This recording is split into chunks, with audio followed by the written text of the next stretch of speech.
Hello, my name is Marcus. I'm the compiler of a collection of therapy quotes entitled 1001 Windmills of the Mind, a collection of advanced self-help quotes taken from what's often called the psychodynamic or the psychoanalytic perspective, which long ago, as I understand it, was referred to by some as philosophical medicine or narrative medicine. For the love of narrative medicine, to borrow a line from the singer Steve Perry, who has a song entitled For the Love of Strange Medicine. Can we borrow that song title of his, For the Love of Narrative Medicine? Yeah, this little white flower reminds me a little bit about the narcissus flower. On the front cover of Alexander Lowen's book, famous book, classic book called Narcissism, on the front cover there's a little white flower very similar to this.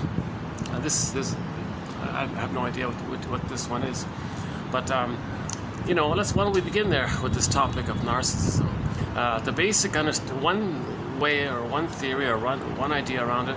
Okay, these are all theories and speculations and hypotheses and guesstimates and interpretations. And yeah, by the way,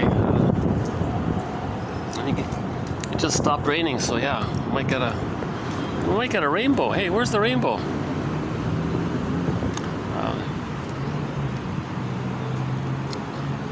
Luckily, at the moment, no one's at the pool here, so I can use this spot brief for a short time. Might only have this for a few minutes. Yeah, usually there's people in there.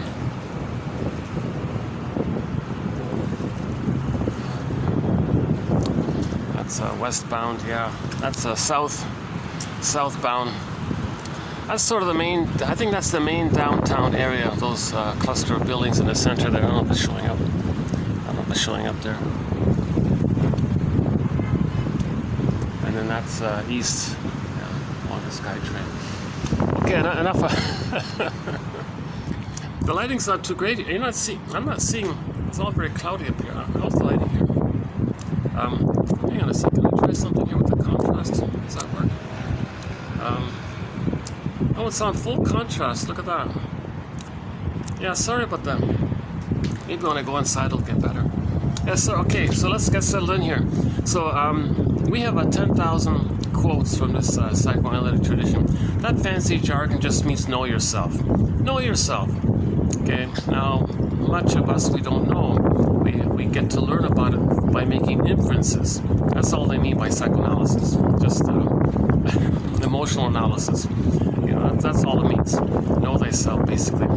And our authentic self, where our primary feelings, we live to the extent that we feel from this sense of having an authentic beingness, which we're all given, of course, but we lose it with babyhood trauma.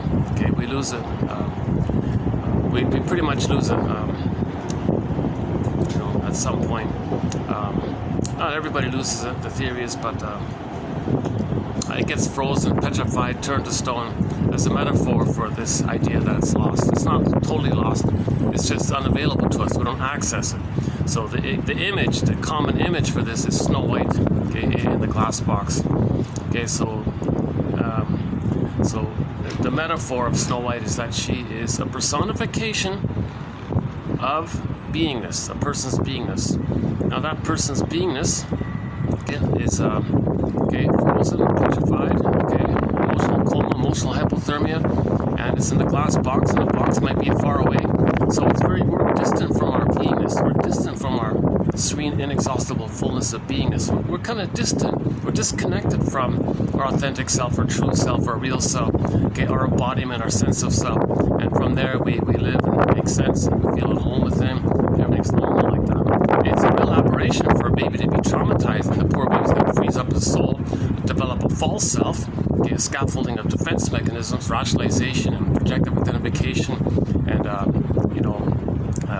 doublethink, and a whole scaffolding of little tricks like maneuvers of the mind, operations of the mind, just to get away, keep the person away from the pain, keep the person unaware of the pain of what happened. So they develop a mask, a persona, a false self, and we can go through life with this false self.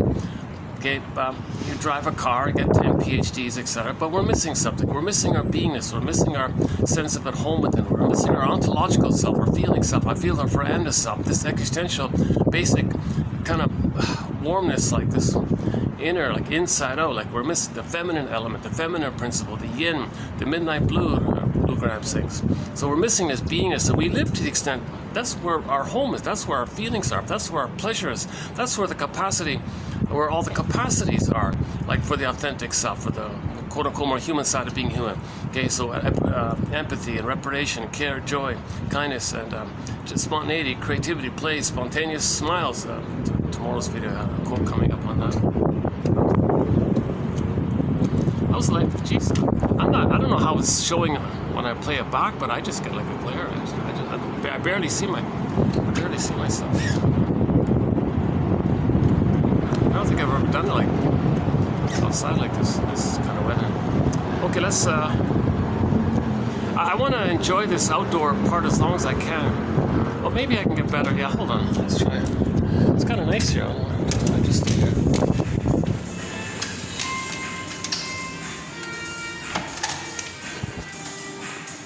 I did this once before. I was once here. It was kind of fun. It only lasted for a few minutes before the people came in. Should I try it again here?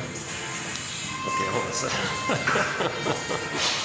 Okay, let's try this a bit. I'm in the little fitness room here. It's a very clever layout. You wouldn't think it, but see, with the mirror, it looks like a massive place, but it's actually it's a cozy kind of place. And, it's a nice little venue here.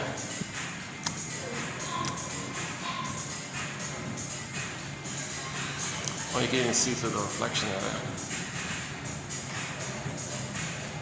Oh, look! Oh, there's the pool. Yeah, there's the pool. Right? Okay, a little unusual start here. Let's get back on track here. So the word of the year by the Merriam-Webster Dictionary Company was authentic. So we're all born with this authentic self. It's our home within. It's feeling embodied. It's our sense of self. It's this hum within. It's a calm, pleasant kind of feeling, maybe symbolized by swans and cats and peaceful creatures or birds or herons or whatever. It might be a symbol for it. So, or a person who's innocent, it's like Snow White, the maiden. Usually it's a maiden or something, or the young fellow or something. But usually for women, they might. Oh, here we go. It's okay. Do you need to? Do you need to use the room? No. Yeah. Can I just sit here for a little, maybe 10 minutes? Yeah. Great. Okay. Oh, he's one of the staff. I thought he was a guest or something.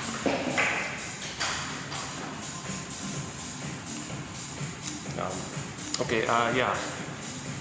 So the being is, so let's just stick with Snow White. Miss Core is another common one in the Greek myth, the core of a person, the core beingness of a person. What happened to Miss Core? She's on the field, Earth opens up, she gets pulled down into the underworld. Like, whoa. So that means the person with that psyche. Okay, so the fairy tale or a myth is like all that's going on in the mind of a person. It's not an outer thing. It's like a dream, a soul story, inner story. Myths and fairy tales are metaphors for inner dynamics. They're true on the inside, not on the outside. Every character in a myth or fairy tale is a personification of some inner element. Okay, so like Miss Core is a personification of our beingness. Okay. So we see that the beingness couldn't exist. It disappeared. Okay. And the memory got recorded in the unconscious, meaning the first survival brain. Okay, so the brain has three parts, the famous triune brain, okay, the 3-in-1 brain. Okay, so part 1, part 2, part 3, right?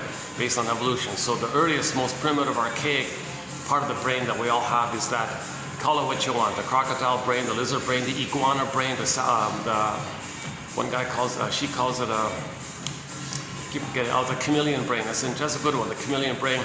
I'm calling it for just for some variety. I'm going to call it the iguana brain, just to lighten it up a bit. But usually it's the crocodile brain, the dino brain, or something like that, lizard brain or something. You know, the reason that part of the brain is nicknamed after those creatures, because that part of the brain only cares about the instinct of survival and reproduction, like those creatures. There's no love or feeling or trust or play or spontaneity or curiosity or delight. There's nothing there in the mammal area. There's no like warmth or there's no like real play like that. You don't, Janoff jokes. Yeah, don't talk feelings to the crocodile like that. Like don't expect that kind of thing. So that part of the brain is just the language is visceral. It's sensations. Okay, like so fear and anger, the sensations of fear and anger come from there. Anxiety comes from there. anything about your loss of identity, so shame will come from there. Those kind of like raw kind of areas, and the body and the language of that raw areas, physiological responses. Okay, like too much adrenaline, too much cortisol. Some babies are born with PTSD. Can you believe it? They're already born too revved up, and the set points in their brain are too high, and they're revved up in the constant sympathetic system. You know, and there's the reverse phenomenon. The parasympathetic, where the people just want to conserve all the time. Some are too revved up all the time. It's not meant to be like it's supposed to be. Person's meant to have like a easy back and forth flow, like the sun and the moon and the day and the night between the sympathetic and the parasympathetic. But in trauma, in babyhood trauma, it may get set one or the other, and then the person is kind of like that's a trauma, and then the physiology is in reaction to that. And that's recorded in the survival brain. So Miss Core gets pulled down. So what does the baby do when his needs are not met? What does the baby do when he's traumatized? What does the baby do when there's an attachment trauma, relational trauma, interpersonal trauma, prenatal trauma, birth trauma, prenatal distress syndrome, all these other kind of betrayal trauma? What does the baby do with his beingness? What does he do with his soul? What does he do with his home within? What does he do with his sense of self, his ontological self, his beingness? What does he do with that inner life? What does he do as a desperate measure? What does he do? Well, he wants to protect us somehow. Okay, so he's going to freeze it up, flash frozen. Okay, freezes it up instantly. Okay, the images, and then it gets it like in a metaphor, like a freezer, cold freezer, and then he sends it away, kind of thing. So it's far off. That's like snow. It's similar to Snow White kind of idea. So that's or the frozen woolly mammoth and the block of ice up in Siberia or the Arctic tundra or wherever that is, wherever that is. You know, I got to confess up front. So number one, my disclaimer, I'm not a shrink professor, midwife, doula, nutritionist, gynecologist. I don't have a master's degree. I've never been a counselor, never studied psychology. I'm the compiler. Keep that in mind. I have a BA. Keep that in mind. I haven't been analyzed. I've never done the process. I'm trying to learn it myself, kind of thing. So the give back is that the quotes are available. These 10,000 quotes are available. On average, 10 per video. 1,000 videos, 10 times 10. So the 10,000 are here. Or for convenience, one can go to the link there and you can get the whole encyclopedia for less than the price of a coffee, a minimal admin fee. That's a convenient thing to have, I think, for everybody over midlife. This is like for midlife people over 40, but it's not. See, at 40, you're aware of this now, because up until in the first half of life, you're not aware of the attachment trauma, relational trauma, because the false self functions like a sponge, buffers you from it. And then, but at midlife, that sponge dries out, and then things come up, like Freudian slips, like psychosomatic symptoms, like the delayed onset of PTSD, or a nervous breakdown, or some hunches, or some clues, something's missing, something's off. You start finding yourself saying things like, I feel like I want this life begin. I feel like I'm living, my life's on hold. I'm living some kind of provisional life, or rehearsal life, or unlived life. Like, what's going on here? That's the midlife audit. That finally is coming to your attention. The false self was able to make you unaware because you weren't ready for it, kind of thing. But that dries out, and then now that's the hero's journey. So at midlife, that theory is we begin the hero's journey. The true meaning of that phrase by Joseph Campbell is we go on the journey looking to find our Miss Core and come up to Persephone, or find the key that unlocks the cage that gets Iron John and the golden ball out of the cage. These metaphors from the Iron John story.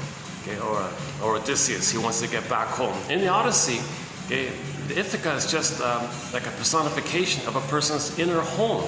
He wants to go home. That Ithaca means his inner home. It's not an outer place. It's a matter of the whole Odyssey is one long dream, one long myth. Okay, it can take, so he says he wants to go home. Okay, we all live in a psychic house called the Soul Castle, says Robert Bly. So in the Odyssey, it's called Ithaca. So, and he was always on that journey. So when he got that message from Poseidon, you're going to suffer now, you machismo liar, like, what are you talking about? I don't understand. So, because he was a narcissist, the little white flower. He was addicted to the delusion. He's a little god like that. I can do anything. I'm addicted. Because that little white flower refers to taking refuge in that once upon a time place that all babies have. That in the uterus, they're on the throne. They're self-sufficient. It's all about them. They only see themselves. Okay, and it's addictive, it's a blissful feeling, and people may cling to that when there's trauma, or revert to that when there's trauma, regress to that, regression, when trauma, stress, you regress, they might regress to that, and stay addicted to that. So a person can have that narcissistic mindset in life or they don't need anybody, self-sufficient, superior, don't trust, don't care, utilitarian, useful, fine, now who cares? They're kind of really stuck in that survival. So their slogans are all jungle slogans. Okay, they think the world they can't trust or love. Forget about that kind of stuff. They just want to stay loyal to the mother who traumatized them. They stalk like a Stockholm. They identified with the aggressor. They're just loyal to the mother who did that to them. And if they're loyal to the mother who did that to them, and they become the mother who did that to them, they maintain that blissful feeling. Okay, that oneness. Okay, so when narcissist looks into the pool of water, he sees himself.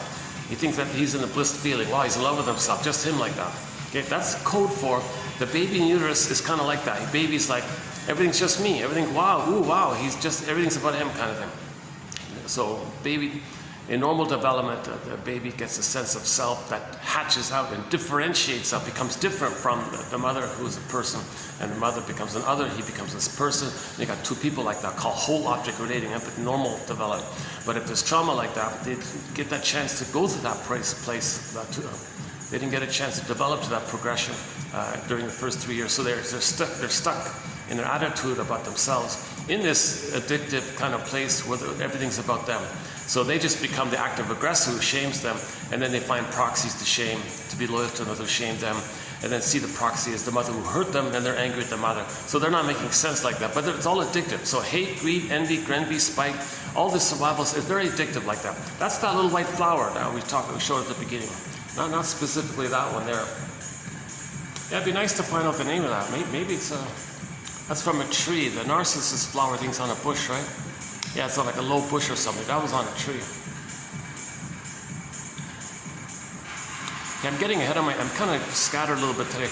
Tell you the truth, I'm having an off day today. I gotta tell you the truth. I feel a little bit off today because I just read a part of somebody's book.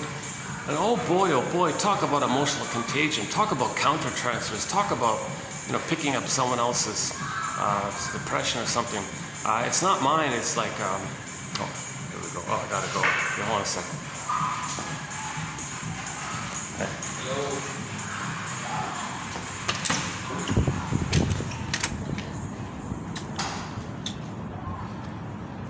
Some kids want to use it. All right. Some teenagers. How's that? Oh, how's the lighting? That's a little better now, right? Is it?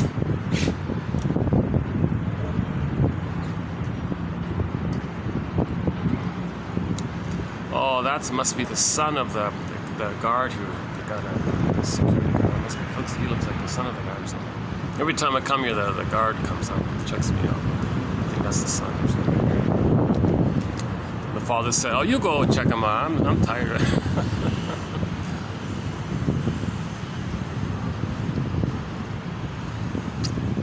This is a newer place. A nice new place here. Nice people, nice place as usual. Where can let's see, how about here? Let's try this. How's the lighting in here? Back to the flower. And now the lighting's a little better, right? Where's that flower? Oh, there it is. Yeah, all right. Here's where we started. That one there. What do you think? Nice little flower, eh? No, it's definitely, it's very different from the narcissus flower. Let's see, is there some? Yeah, I don't notice any fragrance from it.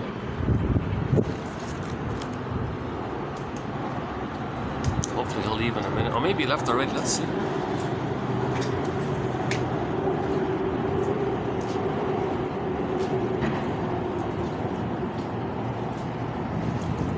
Oh, he's still there. Okay. Oh, he's gonna stay there the whole time I'm here, isn't he? Okay, looks like I'm stuck here. Or I go back down, right? Let's try it. It's kind of nice to be outside, let's try this for a bit. Okay, let's keep going here.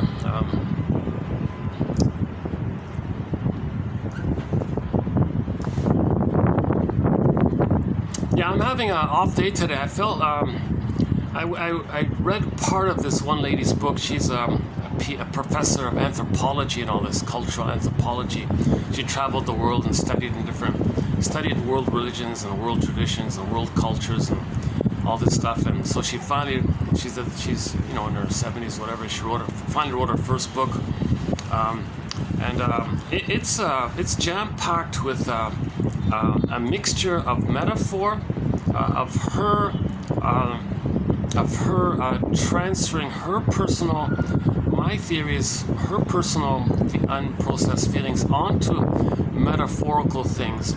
So it's like a combination of practical ideas, conspiracy theory kind of things, and metaphors, and sometimes she refers to it as a metaphor. Sometimes she thinks it's real, like this. And then I thought in the beginning, okay, no, she's just personifying something like. Okay, so let's cut to the chase here. In the Disney film Inside Out 2, key scene in there that no one's. I have a suspicion not many people want to talk about it. One of the most difficult, challenging scenes in the Inside Out 2 film. Okay, so I did a review of that film 2840 a few videos about a week ago. If you go to 2840, you'll get the world's only psychoanalytic interpretation of that film. Okay, we talk about regression, okay, the psychic splitting, okay, genuine abreaction, okay, and then integrating the two sides to get your authentic self, the psychosynthesis area, and then a little bit about the beliefs, and a lot about anxiety and different emotions on there. So we spent like a 4-hour video on that. That's pretty good. And I just briefly touched on that Mr. Gloom character. I forgot the name. I think he was called Mr. Seeker, Dark Seeker or something. I'm just calling him Mr. Gloom or something.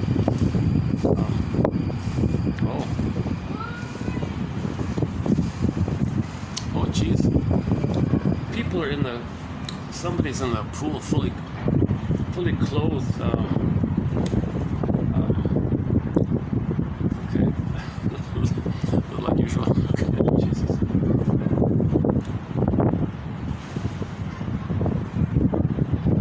I guess maybe it's his first time or something. Maybe he's afraid.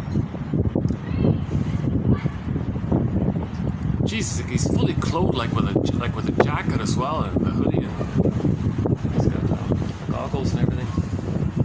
Never seen that kind of thing. Okay, maybe I should go down that road. Oh, it's kind of nice. Let's hang out here. Jesus, let's try to hang out here a little longer. Yeah, let's cut to the chase here. So, long story short,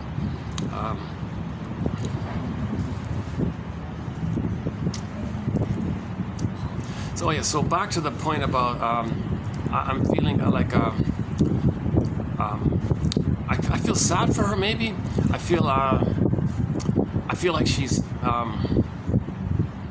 grasping strongly about, unknowingly speaking in code about her pain and her hurt and her anger and her sadness, and then she's transferring her emotions onto things she read, and it's half scholarly. She's a PhD person. It's half scholar, half frivolous, kind of ridiculous conspiracy theory kind of thing. She kind of mixes it up like that, and I'm reading it, bouncing back and forth. I'm kind of like jolted a bit with her,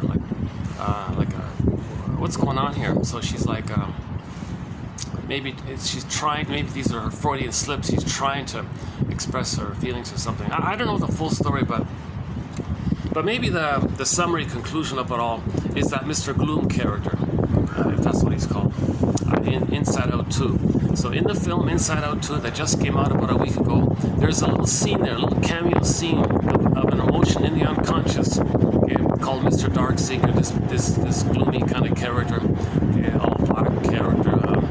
He looks kind of scary creature.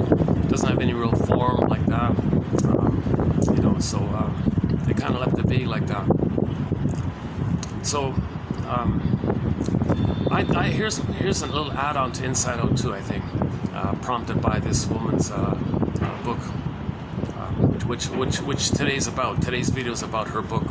So I'm thinking I might do one, possibly two videos based on her book.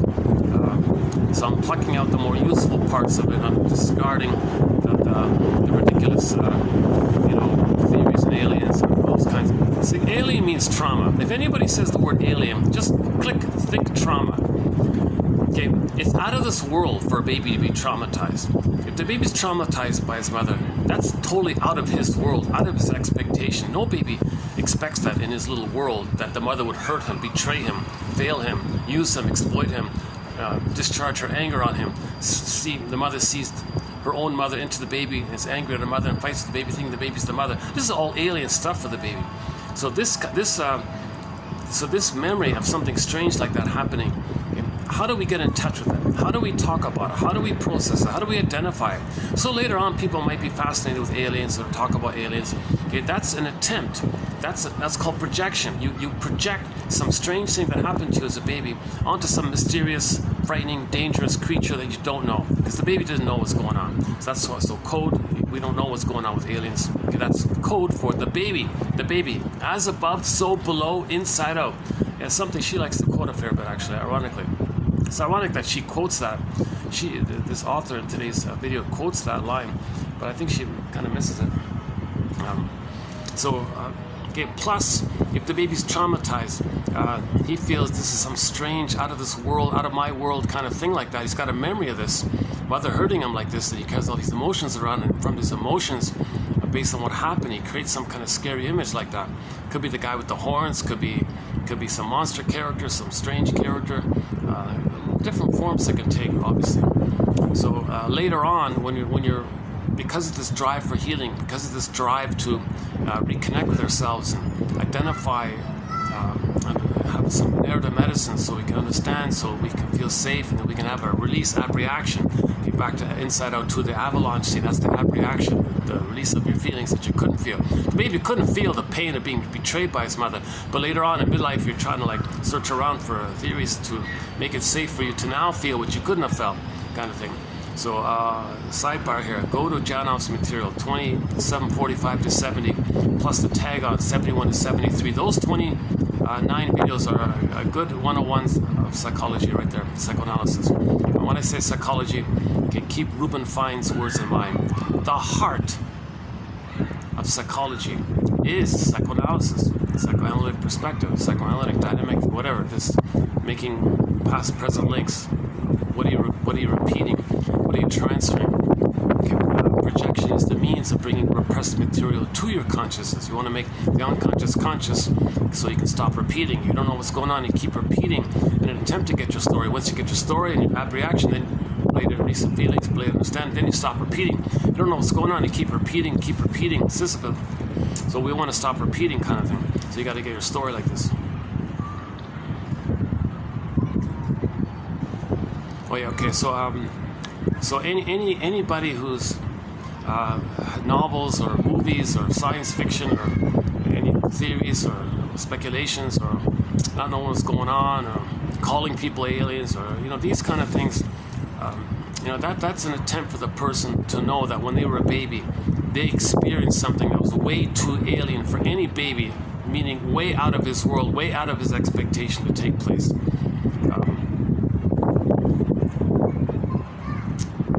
Janoff quoted somebody that that they had a primal memory, that when they came out of the universe, they saw the surgeon and the mask and the lights and the bright lights from the lamp or something, and he kind of put it together and had that kind of, and he said, it was some kind of alienism.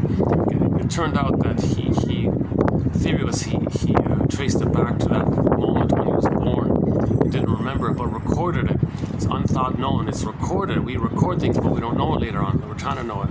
So when he was saying, I think there's aliens out there, and then he did some kind of whatever Janoff does, this kind of certain breathing exercise, and takes people, brings up feelings, pressure points, whatever they do. I didn't get into that area to see if you can experience in your consciousness what's in your unconscious, make the unconscious conscious. And he would say, oh my God, I think I feel like I had this difficult nightmare, and then I saw this. Oh, wait a minute, that could be what if that's the birth scene? What if that's the delivery room or something? So there's different, and you saw the light there shining on the person. Thought it was a UFO or something. I'm not interested in that kind of stuff, really, to tell you the truth. But that the general idea that Janoff says that aliens is code for trauma. Okay, now trauma is code for repetition compulsion. Okay, so we have this constant repetition of talking about this issue. I remember as a teenager hearing people talk about it, and then it kind of comes and goes kind of thing. And lately I've seen some people keep talking about it.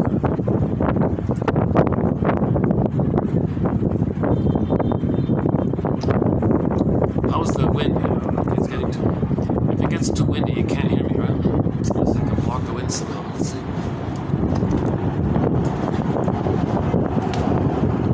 What if I gotta block it here? Well, what do I hear? Aha! Maybe like this. Okay. Are you hearing me okay, or do you get the muffling? So it's kind of nice to get this. It's nice to get the background light. You know, it's nice to get the tree, the reflection in the mirror like that. Yeah.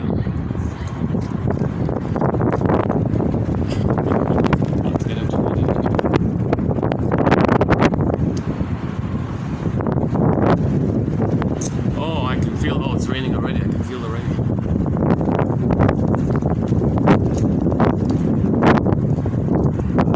Okay. So let's. You might as well go down. Okay. So we'll go down to the coffee spot. I want to finish this up here because it's a difficult message. So okay. What about here? Aha, let's try this. I'm trying to get the block the wind kind of thing. These people are all there. I can't use the fitness room.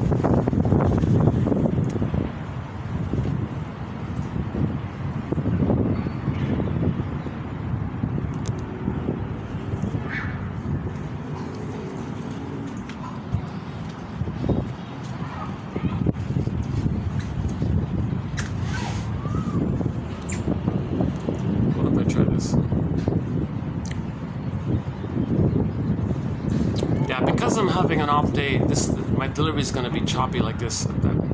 Once in a while I have these kind of off days and it takes me forever to make a sentence kind of thing. Plus that nice little room is booked, so I couldn't use that other room. The other place was busy. Sundays are a mixed bag. Sometimes Sundays are not too bad, actually. So let's go back to Mr. Gloom there. Okay. Let's say he is a personification, created character, a personification to symbolize something. So what does Mr. Gloom symbolize?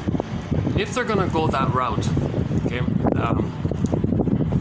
so the interpretation of Miss, what's her name? Ray Trott or something? Ray Trott or Trott or something. I forgot what I call it. I'll see it later. If I'm going to put her book on the couch, let's say, I'm not a shrink, but if I were to put her book on the couch, I would say, okay, what she's talking about, all that she's talking, all that highly emotionally, highly charged, highly evocative, highly provocative. Oh my God! Like she does a sweeping survey of world history kind of thing, and thinks it's all guided by Mr. Gloom. But she doesn't use the word Mr. Gloom. She uses her colorful terms for it. Okay, so let's so she'll use all the famous terms. The guy with the horns, Mr. Lucifer, all these kind of characters. LUC, fill in the blank, fill in the blank. Okay, what she's talking about, for Pete's sakes. Jesus Christ.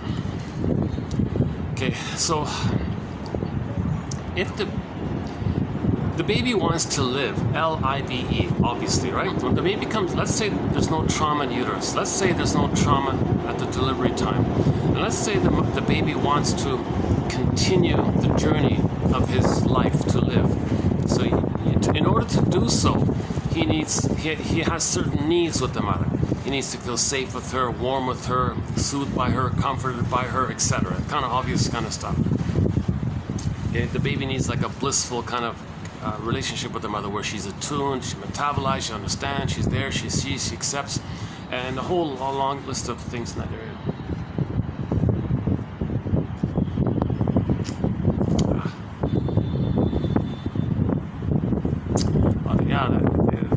I think not sure if that's the security guard's kid or not.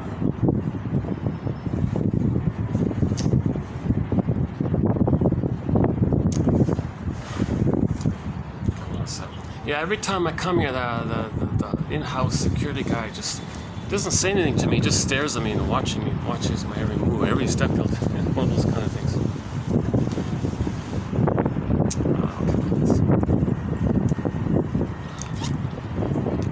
He's staring at me again. Let's try to avoid his view here. I don't even know if that's the case or not. Okay, let's go back to Mr. Gloom. So the baby wants to live, right? He's born to live. He's born to develop. He's got an authentic self, and he wants to feel nourished and safe so he can grow and develop like a flower, like a tree. It's meant to be like that, right? He needs the basic conditions for the mother's love and all that. Okay, so mother's holding him. So no remove. So there's a lot of things that mothers do that block that. If the mother doesn't do the basic thing, okay, make it safe for the baby, soothe the baby, nurse the baby, hold the baby, all that kind of common sense stuff. Jesus, if I step here, I got the guy staring at me. If I step, where can I get some? I feel like I'm a little. Sometimes I get lucky. Things are peaceful. Sometimes I get too many guests around me. Hopefully the wind is okay. Jesus, I got a feeling the wind is muffling the sound.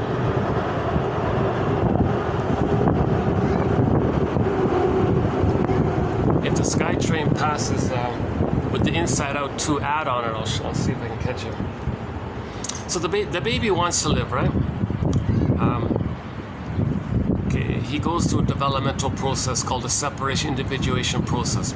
So assuming he had his paradise in uterus, assuming he made the transition from the water world to the land world, assuming he got like a kind of like a mother-infant dual unity phase, like a psychological egg, like a blissful oneness of the mother for the first 4 to 5 months. And then he kind of hatches out from 4 to 5 months to 18 months. He thinks he's Superman or something. World is his oyster phase, and then from 18 months to 36 months, he has this rapprochement, kind of improv, communicative matching, now Voyager, seek thou forth kind of phase, his individuation, learning about himself kind of thing. So he goes through these kind of 5 kind of parts, right? Paradise in the uterus, natural birth to the egg, and then Superman, and then now Voyager. So like, keep it in a nutshell. Still there. I'm still there. Keep hoping that those guys will leave. Yeah, I want to stay outside today. Because in the restaurant, all the staff, they got to do their chores and things. And I can't use that closed off section. They said it's all booked. Reservation signs all over the place.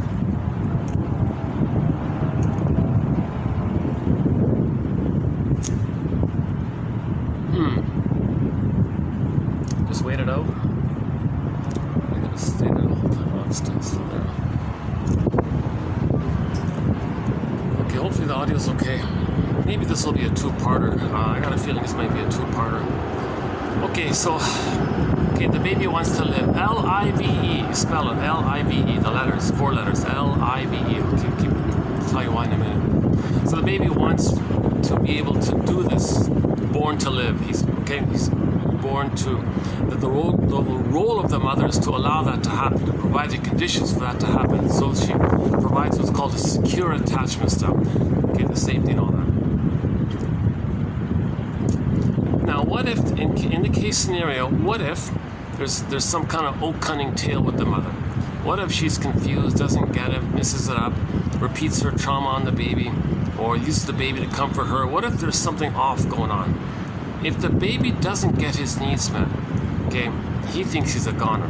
He doesn't understand time. He can't like think to himself, oh gee, 5 minutes ago mother was good. Maybe she's maybe she had to just answer the phone, she'll come back. He doesn't understand these kind of things really. He needs a blissful fusion, like a symbiosis. He needs like a oneness. So if that symbiosis is broken, he's terrified. He thinks he's a goner. Okay, his rage, and he thinks the mother's in rage. Okay, and then he projects his rage, and so what they call oral need turns into oral greed. Okay, and then infuses it into some kind of concept of the other, the mother, and makes an out of his projections, makes his rage and oral greed to the mother as some kind of creature, right? Guy with the horns, Mr. Luci, whatever, okay, any kind of scary, frightening, dangerous creature. Those images, okay, Mr. Luci, okay, the guy with the horns, okay, SATA, filling up any of these very emotionally triggering, kind of frightening kind of terms like that. Okay, all that means, jeepers. Okay, DE, that's another one. All that means is that the baby in his brain, okay, the baby has what's called imaginal. It's pictorial. There's no words, right? It's Alice in Wonderland. It's some fairy tales, all imaginal kind of things. They're exaggerated. Okay, the shrink call it primary mentation, primary process thinking. Okay, there's no time there. And up is down, left is right, things can flip and flop and twist and shape shift and morph and shape. This can mean that, this can be there. And every moment is true because there's no time, no contradiction, because every moment is what it is, and the next moment that's what it is. So this, you don't refer to the past or the future, just only this timeline. The baby's in this kind of chaotic, wild imaginings kind of thing, and everything. Geez, on a day like this, I don't want to hear kids screaming. Still going on. Are they still there? I keep hoping they'll go. Oh, they're still there.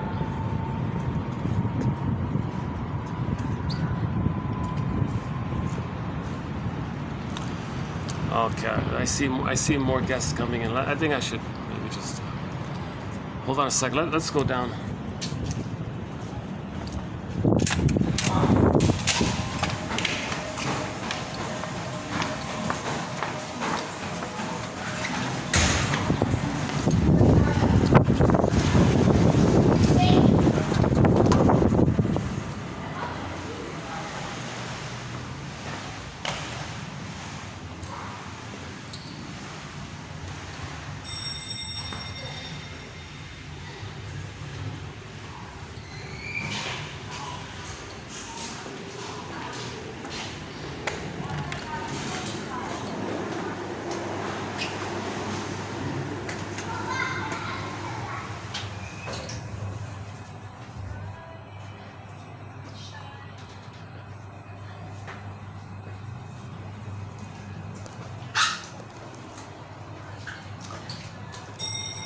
Oh, hold on a sec.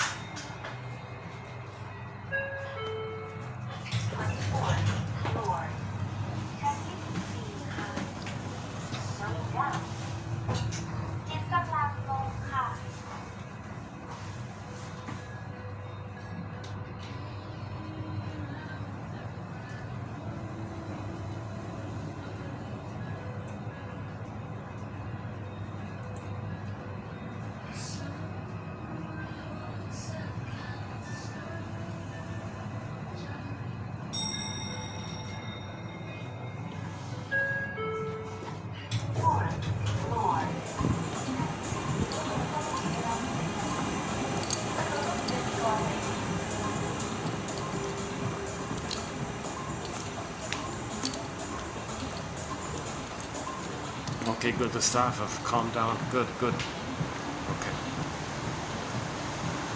Oh, good. Okay. Okay, I think we can continue here. That's good. It's kind of noisy before. Okay. So back to LIVE, right? Oh, how's lighting? Oh, Jesus. How's lighting here? LIVE. So if he's being fed, he can grow. In other words, he doesn't freeze up. In other words, okay. His embodiment's there. He can be connected to himself. He can have a sense of self. So he can grow and feel and getting bigger. And his emotional development, his embodiment, and staying in touch with his emotional development. It kind of corresponds with his cognitive development, his physical development, and it can all be lined up like that. His embodiment, his heart, and the mind. See, the Wizard of Oz is all fragmented, right? Tin Man, Scarecrow, Lion, things that's trauma like that. He's meant to be kind of aligned like that.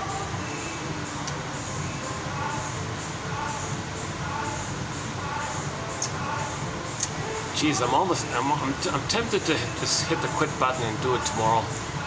Jesus, I'm really on that fence because this video's been way too stuttery and there have been way too many interruptions. I thought to myself, if I get the nice quiet room, I'll settle in, maybe it'll be okay. But when I'm feeling like this and I got to deal with little things, it's just turns out to be one of the weaker videos. On the other hand, sometimes I do a mediocre job, but it lays the foundation for a better follow-up because I did the previous, like a first draft kind of thing. So this is let's call this a first draft. And yeah, now that I think about it, why don't we do this in 2 parts? Because her material is very emotional. But back to the nutshell, back to the nugget of all. A guy named Sandor Ferenczi, okay, 100 years ago, whatever. Sandor Ferenczi is a very important concept, term that he came up with. I'll mention in a minute. So back to the baby who's trying to live. Whether I want to live, I want to live and love and be myself and express my uniqueness, and I want to be creative and express my uniqueness, and I want to connect and share and be generative and delight and play and spontaneity and dance and sing. So mother, don't like I need, but I don't have it right off the bat, mother. I trust you, like I expect. You're my whole world for me, and I'm laying down neural circuitry for life. Now, if you traumatize me, my circuitry is all whacked, and I freeze up as a response. So let's say that's the case. Let's say the mother, there's some kind of intergenerational trauma going on where the mother repeats what had happened to her. Some mothers have a baby and say, all right, baby, I'm going to repeat what had happened to me. So, baby, you're going to play me when I was in the nursery. I'm going to play the mother who shamed me. So, baby, you're playing me. I play the shaming mother. Now, and then she repeats what had happened to her. So she shames her own baby the way her mother had shamed her. Now, the truth is, the mother is angry at the mother. All right, baby, thank you for playing a proxy for me when I was a baby. Now I want you to play a proxy for my mother who I hate. Now I'm going to fight with you, baby. The poor baby can't say, hold the phone, mother. What's going on here? I'm neither you nor your mother back in the nursery. But that's the thing with trauma. Her energy's in that survival brain. She's trying to survive. Her third brain, her reasonable brain, just makes cloaks, like excuses, camouflages, to lie to herself and others.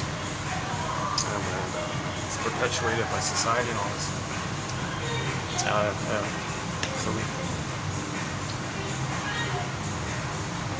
So if a mother isn't able to provide that secure attachment style, first of all, what does the baby do? He's going to freeze up his soul. Okay, flash frozen his soul. His soul the one metaphor is it becomes a statue. So back to Narcissus. Echo, okay, meaning the soul of a person. Echo is like Snow White or Miss Cora. Okay, Echo, okay, the maiden like that, young, mysterious, ephemeral, who knows what it is, just beautiful, delightful, feminine kind of care. Miss Echo, right, becomes a statue. Echo becomes a statue. Okay, and you see that Narcissus becomes a little white flower. So those two elements, okay, Echo as a statue, Narcissus as a flower, okay, those two are just elements, personifications, metaphors of the inner elements of the mind of a person. They're not separate outer things. They're not separate outer characters. Okay? They're not separate outer characters. They're describing what's going on inwardly. So inwardly, for that person, okay, with those two images, that means they're stuck at that place where they take refuge, that they're little king, little god, don't care about others, and everything's for them, about them, self-sufficient, they're in love with themselves, don't care about others. That's narcissism. Now, the feeling part was disassociated, was repressed, disassociated, split off, flying off in the corner, like a ghost like that, and it becomes a statue. So that person was disconnected from his soul. So Echo becoming a statue is synonymous with Snow White in a coma in the coffin. Same idea.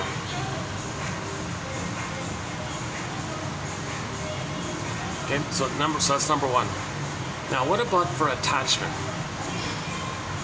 So for his personal identity, he freezes up his authentic self, takes refuge in that time in the uterus before he was traumatized, where he was a little king, a little god. He'll take refuge in that. Okay. Now, in reference to his authentic self being frozen, that's repressed, a lot of pain like that. When as a defense against the pain, to not feel the pain, we enter projection. He'll say others are no good, defective, flawed, unlovable, rejected. So all these terrible terms they come up with. Okay, so that's loyalty to the mother who made him feel like that. Okay, so he freezes up his authentic self, his shame, takes refuge in the infantile megalomania. Okay, little king, little god like that, called narcissism. Now, he's got to see his unloved, authentic self. It's, even though it's his real self, it's shamed, it's devalued, it's defective, it's wounded, psychic bleeding, it's painful like this. You got to say others are no good, others are faulty, others are no. Fill in the blank. He'll have a massive dictionary of put down terms. He's talking about himself, yeah, but it's a trick to not feel that it's with him when you project and say others are that. So projection means you attribute, you assign what belongs to you onto others to make you to distract you of the pain of you having it. Okay, part 3 is attachment. No baby could make it on his own without some kind of loyalty to the mother, some kind of attachment to the mother. So what does the baby do in this case? Well, again with the lighting. Jesus, I'm having an off day. I'm really having, you know, when you start off, when I have an off day, sometimes I really have an off day. Let's see if we can pick up this video a little bit. What if I just turn around? Yeah, oh, hey, that's an idea. Why don't I just, yeah, let's turn this around. Hold on a second. Maybe I can just turn this around.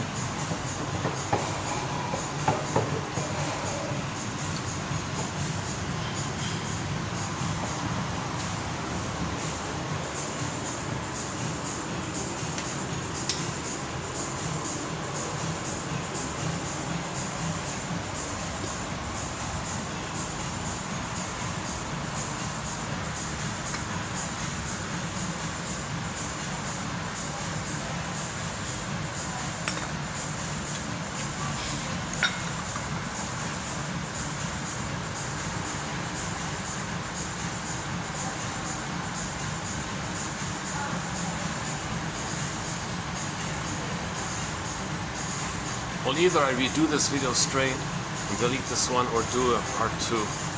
One or the other, let's see.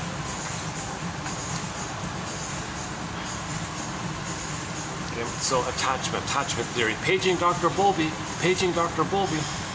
attachment theory. How does the baby attach to his mother? How does he have a sense of having a mother? What does he do if the mother's hurting him, shaming him, using him, exploiting him, betraying him, failing him, ignoring him, discharge? She takes her anger. She's angry at the husband, takes it out on the kid. You know, what does the child do in terms of how does he connect to this? He's in a huge double bind. He can't live without her. Can't live with this, but he's got to live with this. How does he adapt? What does he do in his mind? Okay, enter a defense mechanism known as, drum roll please, okay, Sandra Ferenczi, okay, identification with the aggressor. Okay, so the more the mother traumatizes the baby, hurts the baby, the more that baby needs her. It's counterintuitive, but it's kind of like Fairbrand says, it's like the baby's looking for mother's love, but the mother's hurting him, so he's looking more deeply, more tightly, more clingingly, more, where's mother's love? Ouch. But so he's trying harder. He needs mother's love more. The more the mother hurts him, he's like looking harder and harder for the goodness of the mother. But the mother's hurting him. He's looking harder and harder. Now imagine this dynamic, right? He's going, now there's a target of a negative symbiosis. First it was meant to be like a normal symbiosis. But now this symbiosis is becoming stickier, it's becoming tighter, it's becoming more tar-pity, it's becoming, and then at some point, if there's a crossover, Mr. Gloom comes out. If the child crosses over and says, fine, I won't have my development of my mind, I'll adopt my mother's mind as my mind. My mother's mind will be my mind, and I'll think and act and imitate and mimic the mother. And the mother's mind, my mind will be just like the mother's mind, because the child didn't get enough safety to develop any positive identity for himself. So his identity is frozen, takes refuge in his infantile God. But what else? So there's like a vacuum like that, and the mother's wiring fills in for the baby's brain is malleable. So the mother's wiring fills in for the baby's wiring. So now the baby has the mother's wiring, and the baby's wiring is mother's wiring. It's like the same, like a carbon copy or something almost.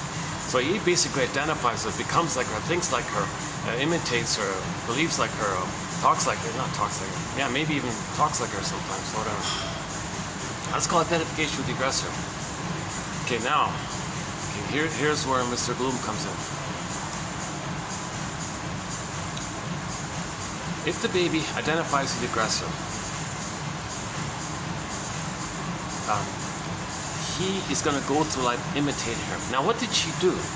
She robbed the child's L-I-V-E. The child doesn't have the chance to do the L-I-V-E because it's frozen and it becomes her. Now, in trauma, repetition compulsion, okay, when they're synonymous, think of them as, Paul Levi-Russell says, think of them as synonymous. When there's trauma, we repeat, but the fantasy that we can change the past because there's no time, so we're still looking for mother's love. So in trauma, we repeat. Okay, enter Edmund Berger's theory about the record. It's just a quick one here. So Edmund Berger says, in trauma, we carry this record, this 45 with only one song on it called The Cry for Love. It's the memory of the mother crying for love, mother hurting him. Okay, in new situations, he restages that in the present. Now we know, and he just uses the present as a melodrama, psychodrama for the past, because the emotionality is still with this anger at the mother, still needing mother's love, this unfinished business with the mother, this anger at her. He can't love life in the present. He didn't get a self. He never got mother's love to know himself, so he's stuck with this unfinished business with the mother, this dilemma with the mother. Come on, mother, change your ways. And this part of the brain doesn't know time, so all time is that time. The present is called the presenting past, where you transit the past to the present, reenact that. Okay?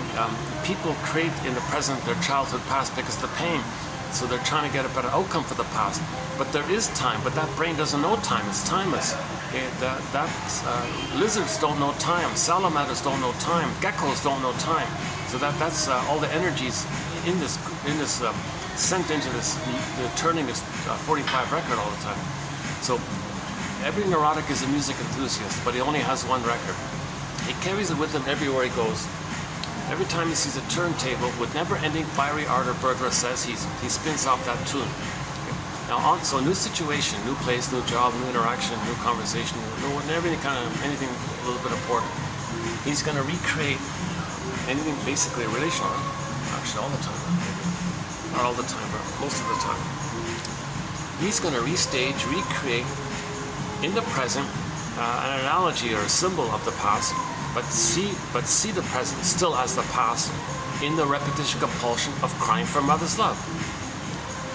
Okay? Now, when a person, there are two ways this cry can take place. The more benign way, where the person plays themselves and expects others to reject him. That's what happened in the original scene. Mother, I need your love. Mother rejected him. Now, if the baby's traumatized post 18 months, he does it the more benign way. He's more childlike, it's more painful, but he doesn't hurt others. He just feels the hurt again and coaxes others to reject him. It's kind of like a direct. That's why it's called direct. If the trauma is prior to 18 months, okay, there's a lot more going on. In the new situation, the person has his record, that 45 that he's carrying. Okay, side B is the same song as side A, or there are no grooves on side B. The point is just one song, The Cry for Love. Okay, those 45s only have one song. Okay, so in every new situation, he just plays that one song all the time. Okay, picks up the needle, puts it on, plugs it in, turns it out, just plays one song, new situation, same old song, right? Same old memory. Memories are relational. Baby was passive, mother was active, aggressive. He can't enjoy the present really fully, like honestly. Like, he doesn't feel in the present. He's just strategizing. How do I play this thing in the past? How do I make that happen? What lies do I tell myself and others to hide that I'm doing this? That's what the third brain is for. The third brain is, the cortex is co-opted to hide it all. That's called rationalizations, making excuses and euphemisms and double think and all these kind of, what today's author calls slanted, what she call here? Crooked, slanted truth or abstract deceit. Okay, double think, this kind of thing. She has a term for it, which we'll get to here.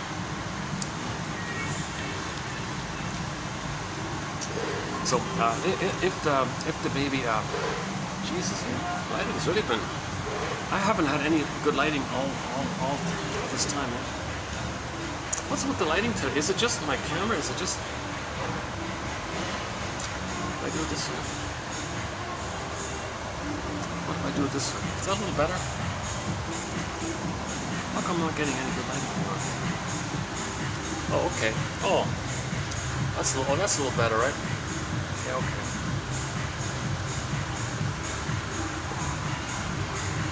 Oh, good. Then when the sky train, I can see the sky train. I want to get the ad on it. That's the Disney film, Inside Out 2. Oh, there. That's not it. No, that's not it. That's another kids cartoon kind of thing. Okay.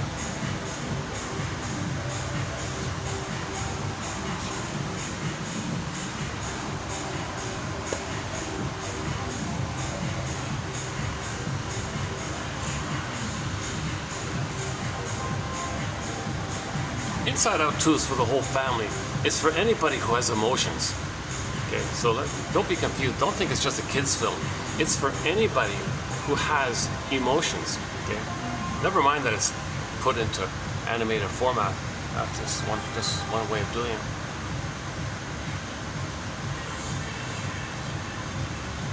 Okay, so if the baby's traumatized prior to 18 months.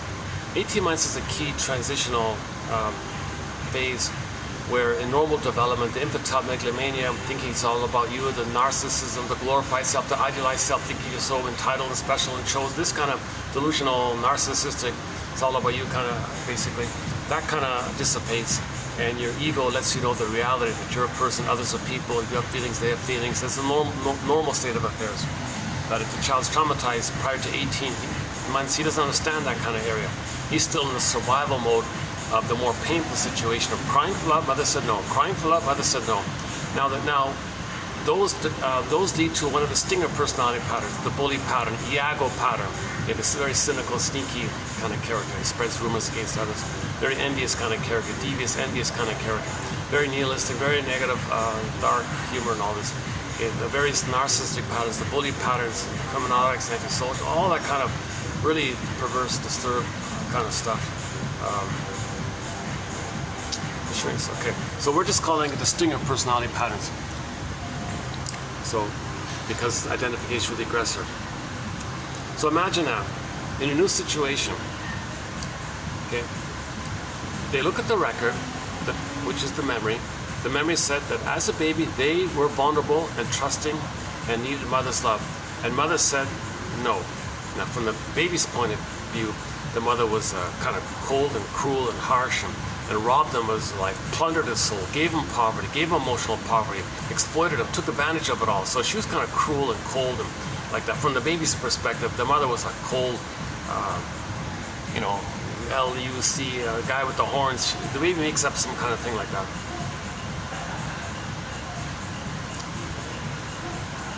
Okay. Now, in the new situation, he looks at the record and says, okay, the memory, I gotta repeat that interaction. I need him love. Mother said no. So I'll find in the new situation, wait a minute, I'm not gonna play me anymore. No way. That's way too painful. So he had already identified with the aggressor. So he's not himself anymore. He finds proxies to play him. He plays the mother who says no. So in the new situation, he'll find someone else, okay, see them in the role of them as a baby, being vulnerable, being trusting, being needy, being human-like, basically, right? Human. And meanwhile, he identifies with that aggressive mother who said no to him. So a new situation, he's got to replay that record. Okay, that's the nature of repetition compulsion when there's trauma. He's got to replay him. He's got to get mother's love. But the question is, he doesn't directly ask for mother's love. He wants proxies to play the role of asking for mother's love for him. Hey, you proxy, you ask for my mother's love for me. I don't want to do it myself. You do it for me. Got it? You cry for my mother's love for me. I'm not going to do it. You're the proxy. You're going to do it for me. I'm not going to do it myself. You do it for me. I'm going to be the mother that says no to me. So since you're playing me, I'm going to say no to you. Okay, so it's ironic, right? So he did it. He replayed the record. The trick is he found a proxy to play him, and he played the shaming mother. This is called identification with the aggressor. Now, since him doing this means he didn't let the other person live, right? He took away that person's. He didn't support that person's feelings and identity and all this. He just didn't see the person for who they are. So he rejected everything about them and just saw them as a proxy for them. So so him doing this again and again and again and again, just his whole life like this, right? Now it's neurotic because you can have 20 lifetimes shaming others the way your mother shamed you. It's not going to change what had happened back in the nursery. Okay, part B is that although he's loyal to the mother, although he has a mother by being her, so he feels safe being the mother, and he's addicted, little white flower, he's addicted to this. Okay, he's in a blissful feeling. The pain of it is, well, the proxy can play his pain, and the rest of it he numbs out and with the endorphins. That's the trance and all this. And he's addicted, of course. So there's your Schadenfreude. So he hurts others and he's gleeful and excited. Okay, he destroys other people's goodness the way his mother destroyed his goodness, called envy, and he's gleeful and excited because the mother got some comfort when she used the baby to meet her needs. She got some soothing or comfort.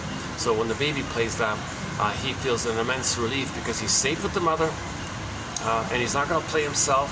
He finds proxies to play him, so he feels the safety of that. I don't know what that is. Some kind of ad. I have no idea what that ad was for. I don't know.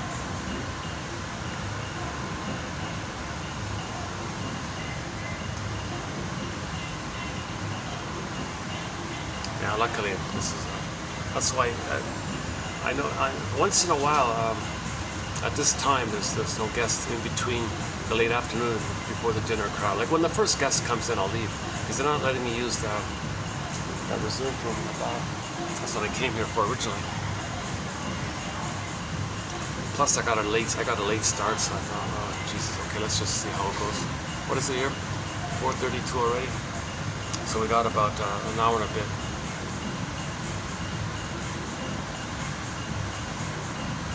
Okay.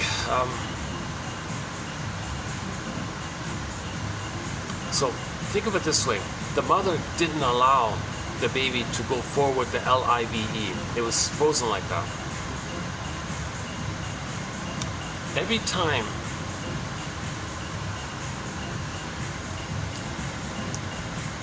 sorry. Geez, I'm really having a scattered date. I'm watching a cat. I can't see her. There's a huge cat. I can't see him now.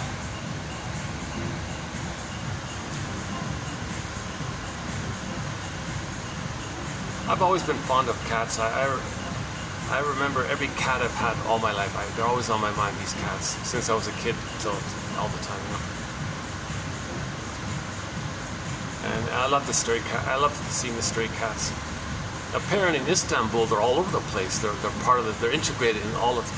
If I were now in Istanbul, there might be a cat sitting right there. They're all over the place, right? Fun to go there.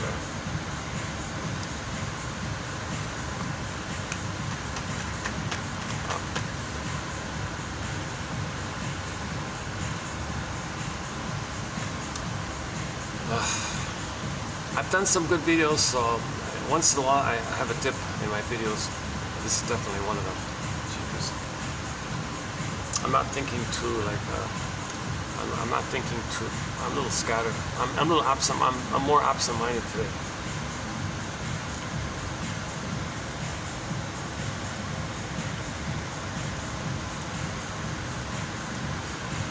Okay, so if the person identifies with the aggressor, they're going to act like that guy with the horns.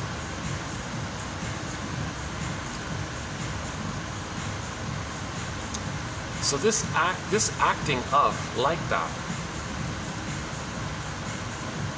and the energy behind it.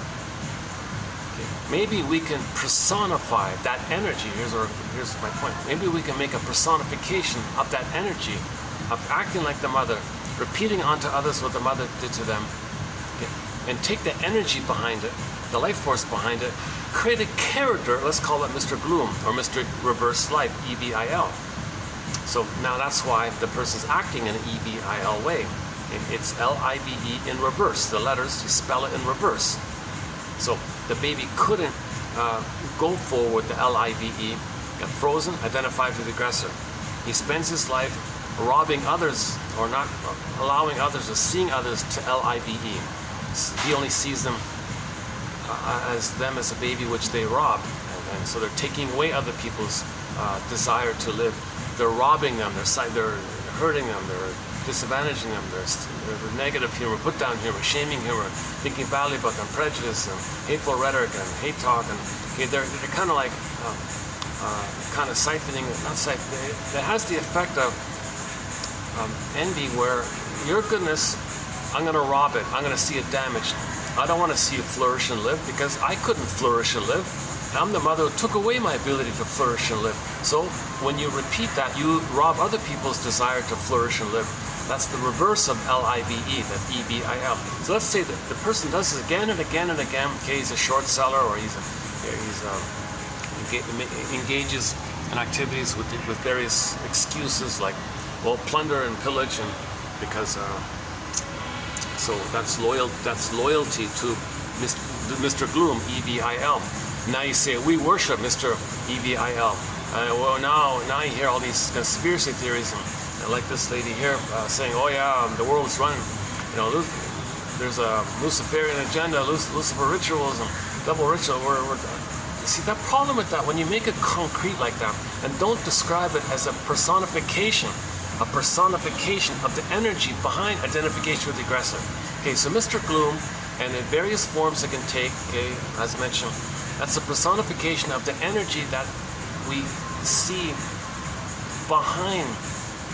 It's the energy that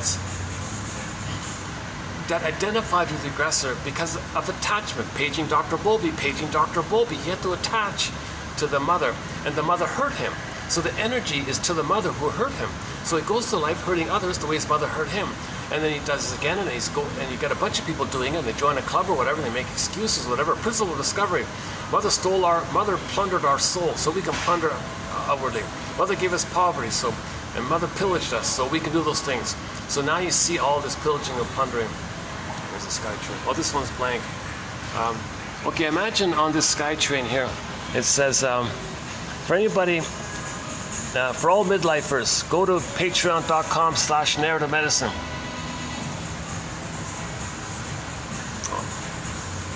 Not the other one.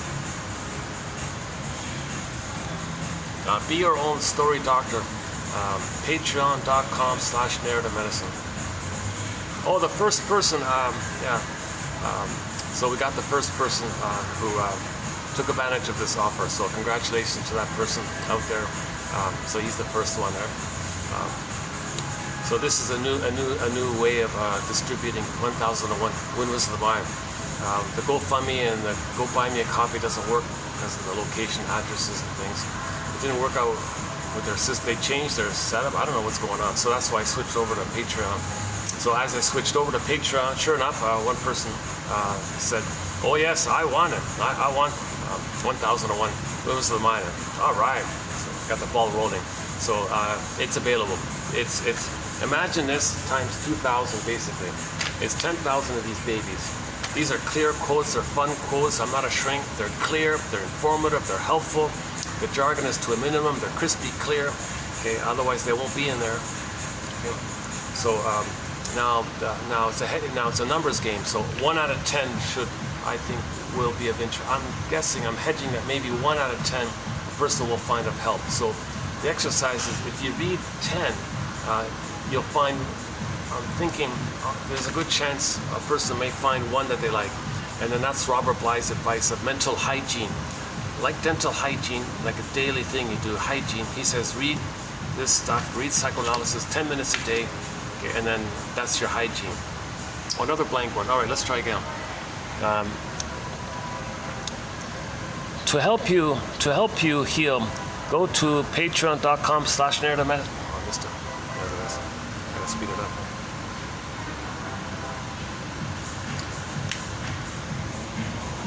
How about now? How about now? Can I go back to? Can I sit straight? One second. How about now? Is that a little better?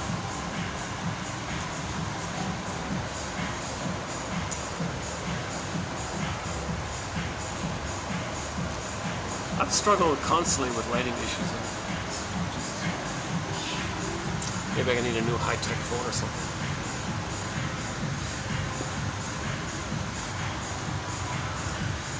Okay, sorry. Okay, so the conclusion of this lady's book here, okay, what she's not telling you, and she's getting all revved up about it, and you read her, and you read her. You see, she's trying to feel what she couldn't feel. She's trying to and it's called countertransference. And if you're picking some of that up, that's for you to know what she's trying to feel, what she felt, kind of thing. By trying to get you to feel it. That's like a communication. Misery loves company. She's trying to communicate to others what she's feeling. So if somebody's reading this, you know, like she could send this to. If she had a shrink, she could send it to the shrink, and the shrink might, you know, give her an interpretation or something. I don't know. Because she doesn't do she makes very minimal references to psychology, like a few little occasional references, but not really. She's more on this philosophical conspiracy theory that the world is run by Mr. Gloom. Oh, for Pete's sakes. Mr. Gloom, okay, Inside Out 2, the guy, Mr. Secret, whatever he's called, the guy in the vault. In the film, you'll see a guy like in the vault or something. He peeks out for briefly. I think he says something, and he says, "I'm not gonna come out yet. It's the time, you know, something. The time, because Riley's too young. She doesn't have enough traumatic experiences, and so she's still got a lot of hope. She's youthful and all that. So she's not going to be jaded or something that early, right? Some kids are, maybe some antisocial kids probably had Mr. Gloom at the console, but Riley doesn't have Mr. Gloom at it. But they showed you the possibility, and then so he just made a cameo appearance basically, just to make the point that in psychology there's a thing called identification with the aggressor, and the energy behind it, okay, that's not for the LIBE. It takes away other people's goodness the way the mother took his goodness. The mother robbed his soul. So later on, he invalidates other people's soul by calling people, you're no good this, you're okay. You got a whole long dictionary of put down terms, okay, very unpleasant, shaming, humanizing, humiliating kind of terms. So that's code for they feel that. They feel their soul is that, but they say others are that. Now, when they say others are that, by the way, that's a line to their soul. Like when people shame others, say, "Oh, he's such a this, such a that." That's their attempt to stay in touch with their soul, because they project it, and that's like a mirror to see that it's within. Projection is the means or a mirror to see that it's within. Okay, so that's like intermediary method to know that it's within. First, you say others are that usually, then you know it's.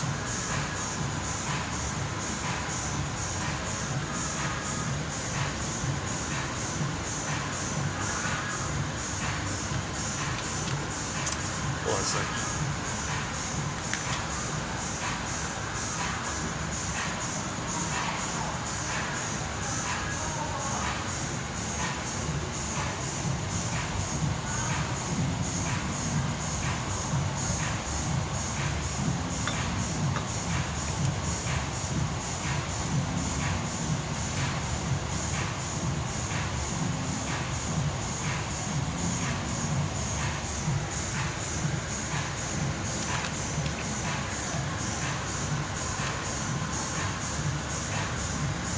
Okay, so the conclusion of this batch, okay, the message of this batch, the moral of the story of this batch is that as the characters in myths and fairy tales serve as personifications of inner elements. Okay? So in a fairy tale you got good witch, bad witch, right? Good fairy, bad witch. Okay, that's a personification. But the baby had to split the concept of the mother into two creatures. He didn't get a human mother, so there's no human there. In fairy tales, you don't ever see like a good, normal, loving mother. It's usually absent. That's why the fairy tale's there. The fairy tale comes about because there's a missing mother. The baby's not loved. So the baby needs a blissful oneness to the mother. Breastfeeding for the baby is a matter of heaven or hell. He can't do ambivalence. He can't handle the two sides of the story. He needs a blissful, perfect, wonderful fusion, symbiosis, oneness with the blissful, safe mother. And then at 4 to 5 months, then he can start to get moving towards handling ambivalence, post 4 to 5 months. So in the beginning, it's either heaven or hell for the baby. So if the mother is feeding properly, skin to skin, loving gaze, okay, no separation, continuity, rhythm of safety, the attunement, her loving presence, and seeing the baby, understanding the baby, this kind of blissful experience takes place. He's in heaven. He's in the Garden of Eden. He's in Shambhala, Shangri-La, Avalon, okay, any kind of paradisical kind of metaphor. So he's in that kind of place. If the mother misses it, no time. Baby thinks he's a goner. He's terrified. He's enraged. He feels shame. Okay, oh my God, all that he feels, okay, because he's one with the mother is that. If he's enraged, the mother's enraged. Okay, if he's hungry, the mother's hungry. If he feels like an enraged, hungry wolf, the mother's a bigger enraged, hungry wolf. Okay, and so on. It's because of the fusion like that. So now, if he thinks his mother is an enraged, dangerous guy with the horns, hungry wolf, monster, goat, or whatever, okay, creature, dangerous creature like that,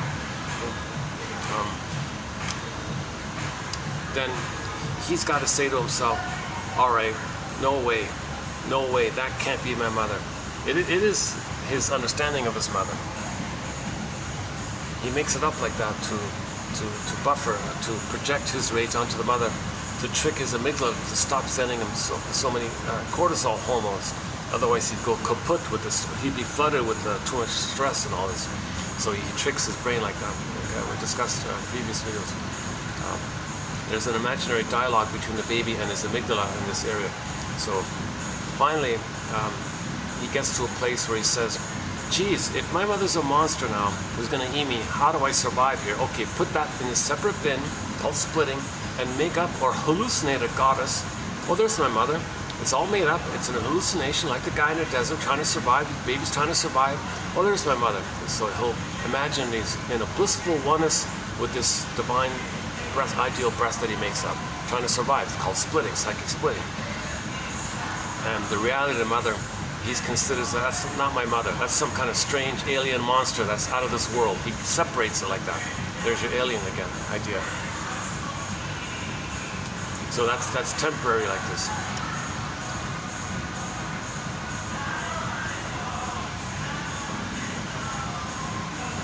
Okay, so in a myth or fairy tale, if you have some heavenly kind of creature, a beautiful, supremely divine, blissful, all-knowing, all beautiful, all, okay,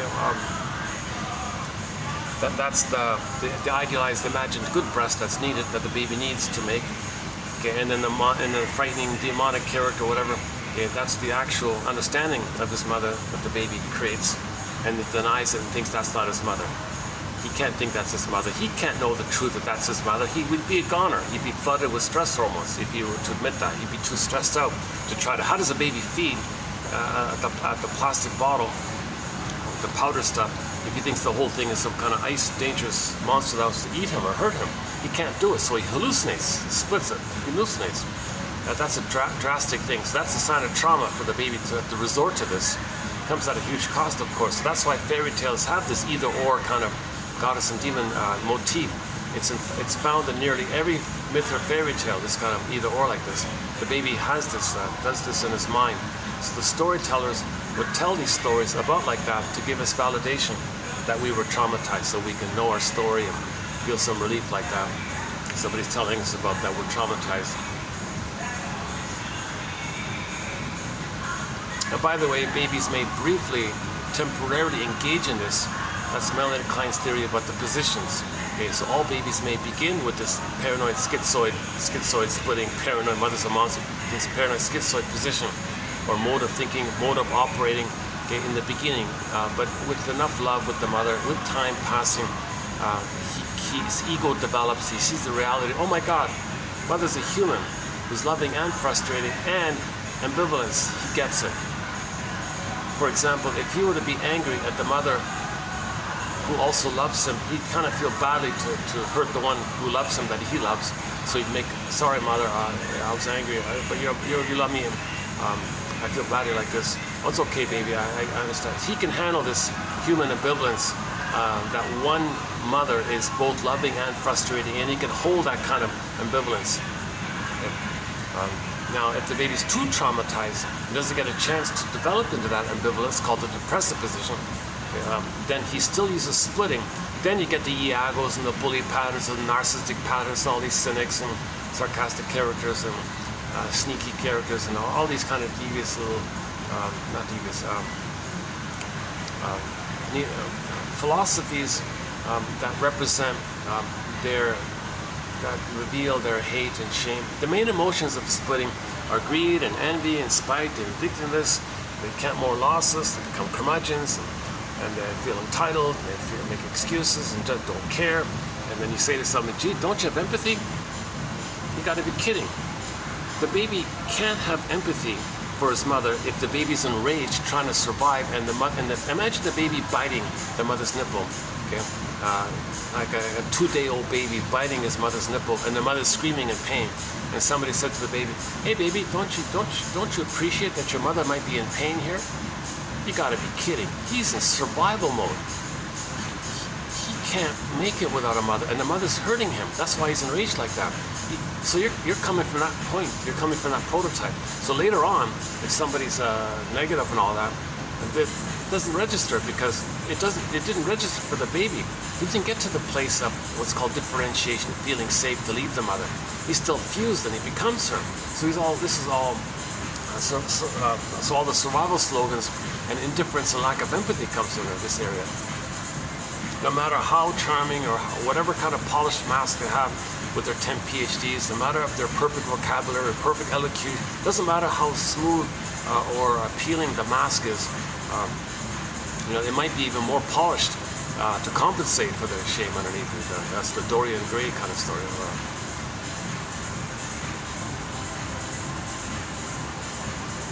See, some of these polished masks be, oh, he's so charming or something. Well, they're looking for this symbiosis. They're trying to get the symbiosis. In the next video, we have a new quote to our thread on symbiosis. I just found it by chance. I like the actor Carl Betts, who played Judd for the Defense, and we have some good quotes from that show. I noticed that he played a small scene in some 60s comedy called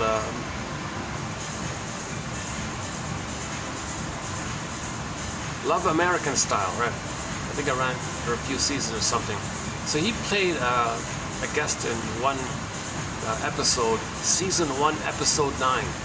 Season 1, episode 9, Carl Betts. That's why I looked for it. I found it there. And Harrison Ford is in there as well. So two very, likable, handsome kind of guys, right? Anyways, in that episode, season 1, episode 9, they talk about symbiosis. The line in there is about a dysfunctional couple. The line in there is, geez, you guys are in a symbiosis. What's that? It's neurotic fusion. Neurotic fusion? What's that? You're feeding each other's illness, he said. What do you mean? Well, you got infantile trauma, dependency issues, and you're fighting like this. So you're feeding each other's illness in that infantile trauma, and you're recreating the symbiosis. That's why you're fighting all the time, because you're fighting for the who's going to play the good breast for the other. You be the good mother for me. No, you be the good mother for me. They're missing the symbiosis, so they were stuck in this folie droit. That's why they're fighting all the time, and then they got divorced like this. Insightful little scene. And there's a second. I don't have, so that part we have in the next video, but I couldn't quote the other part because it's a visual. It's more of a visual comedy. It's a more a visual issue. You can't write. If you write it down, it doesn't make sense. But the line in there is he saw a pattern in relationships that he wanted to avoid, right? So he saw that there was a lady who had a painful mother, and she wanted to escape her. So she found a safe, nice guy, Carl Betts played that guy, to be a surrogate mother for her. Right? So she was married to Carl Betts for 20 years and all this, right? And whatever his name was in this episode, I forgot. Then she felt 20 years of the surrogate mother. So he played like a nice, caring, helpful mother, and she was the infantile, demanding, demanding infantile child. So he always took care of her. Okay, darling, whatever you want. Okay, he called her the iron. You demanded everything, and I went along with it. I took care of you. So he was like the mother for her. So after she was mothered by him, she dumped him for a guy, a third guy, who reminds her of her father. So she married her father. So that was like the progression. So this main woman first married a man to play her mother, and then later wanted to develop and grow. Okay, now I had enough with the mother. Now I want to marry someone who reminds me of the father and have someone be a better father. So Carl Betts was like satisfied her need for mothering. Now she wants to progress and find someone who can help her forward in the fathering area. And the young guy in that episode said, "Oh my God, you guys are really dysfunctional. You guys are really neurotic. This is neurotic stuff. I want nothing to do with this." And he took off, kind of thing.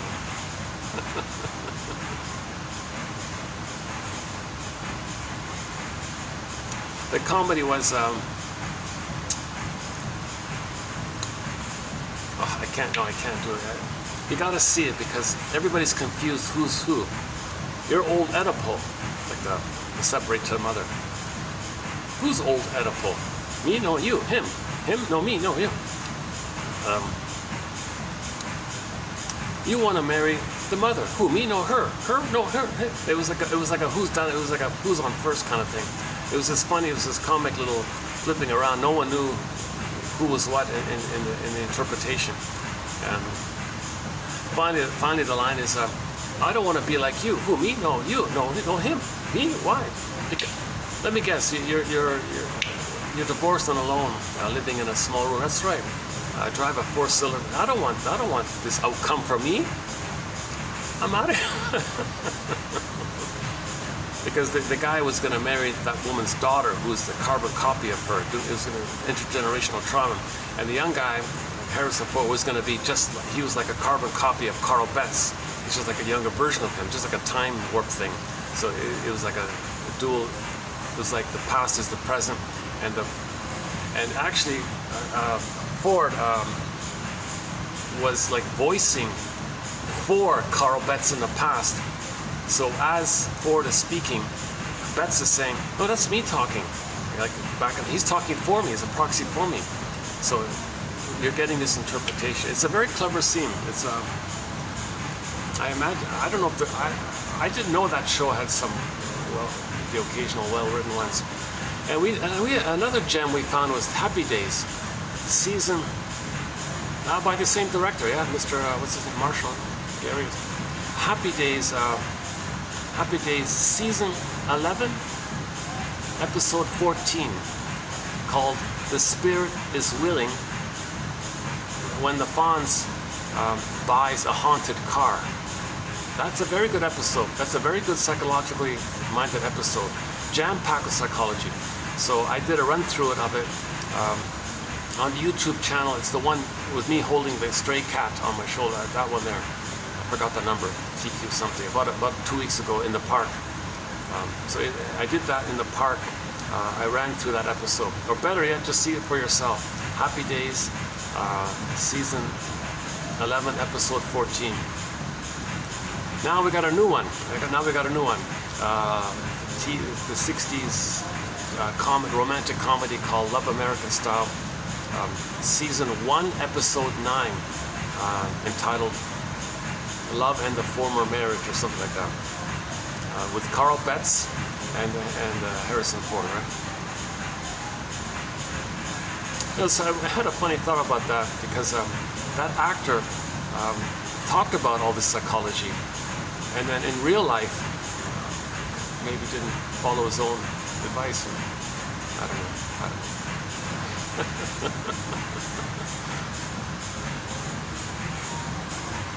He might not have understood it, like he's just memorizing a script. And another deception is that he said he learned that at college, psychology. They don't teach psychoanalysis in college, so that's a little bit of a lie like that.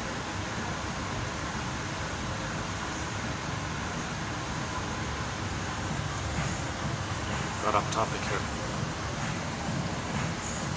Okay, so the conclusion is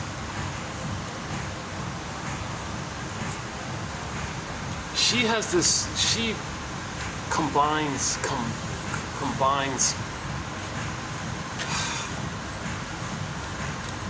like she's saying, okay, look at how we're destroying the planet, right? We're destroying the soil, a lot of people in poverty and all this. Why are we damaging the beauty in the world, and the soil in the world, and the food, the air, and why are we dumping pollutants? Why are we doing all this kind of thing? She says, well, that's because we're worshiping Mr. fill in the blank. And then she says, that's a real entity. And then she says, that's a trauma. Now, then she'll say, there were aliens. Oh God, well, that's when she lost me. Oh, I kind of sunk. Oh, you gotta be kidding me. Please tell me you're just making a metaphor for the energy like this. But it seems to me she kind of goes in that area. Okay, if she's going to go in that area, then we got to see her as a client. She's got to interpret this.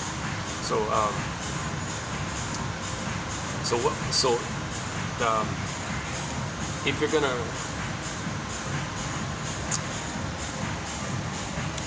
if we're gonna say something like that, the danger is people take it literally, concretely.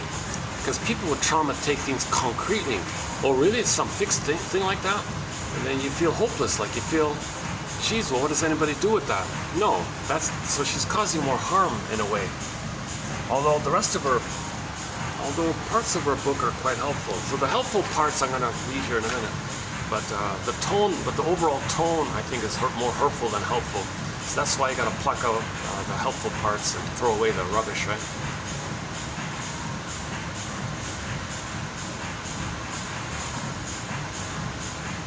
So, okay, if we take what she says as a metaphor, then we can say identification with the aggressor is running this world. Okay.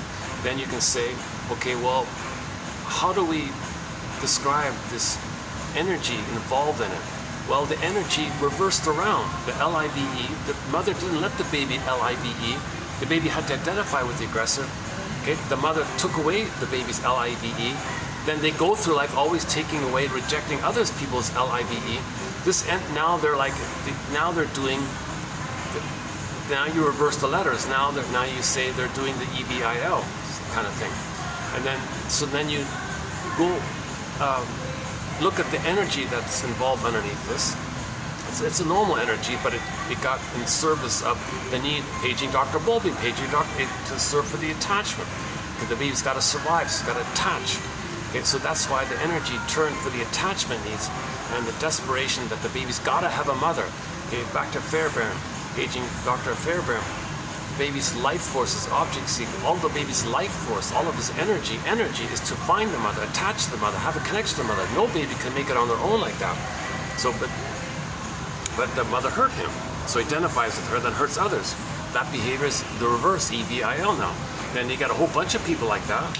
Then you say, well, then you think about the summed up. Then you can think in terms of there's a summed up expression of a lot of people who are traumatized by their mothers, and then they identify with the aggressor. And the summed up expression of it is, well, the more traumatized ones are going to be more aggressive in this area.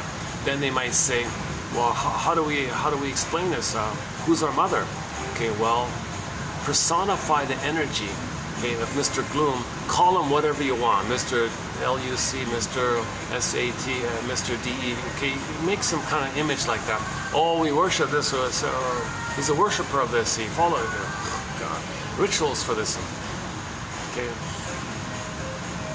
So now, once you create a rituals for this, you're going to be quite devious in fooling people to maintain your loyalty to the mother who traumatized you. And then enter some of the material here. Enter this stuff. So her book is a survey of some of the things we created in service of this identification with the aggressor. But she doesn't use the word identification with the aggressor. Okay, she unknowingly personifies the energy behind it and thinks it's concrete. So she's concretizing something that should be a metaphor. And I'm surprised she didn't catch herself and identify that. So then I think, well, wait a minute, what's going on with her? Well, she lived for the past 25 years or something in some rural village or something. Like she left the rat race and lived in some kind of a village somewhere in the countryside. She didn't say exactly where. It sounded like she's in India somewhere or something like that. She talks about the Bengali myths and things. She likes the Bengali chai tea or something. She talks about the tea all the time. So that's so maybe if you're stuck in some poor village like that, it's going to be hard to do psychoanalysis, right? If you can't do it online, you can't even afford or find it, kind of thing. Maybe that's she's doing the best she can, kind of thing. But she's scholarly, like she's a PhD. She has a PhD in anthropology and all this, right? So that's why she's a little bit interesting.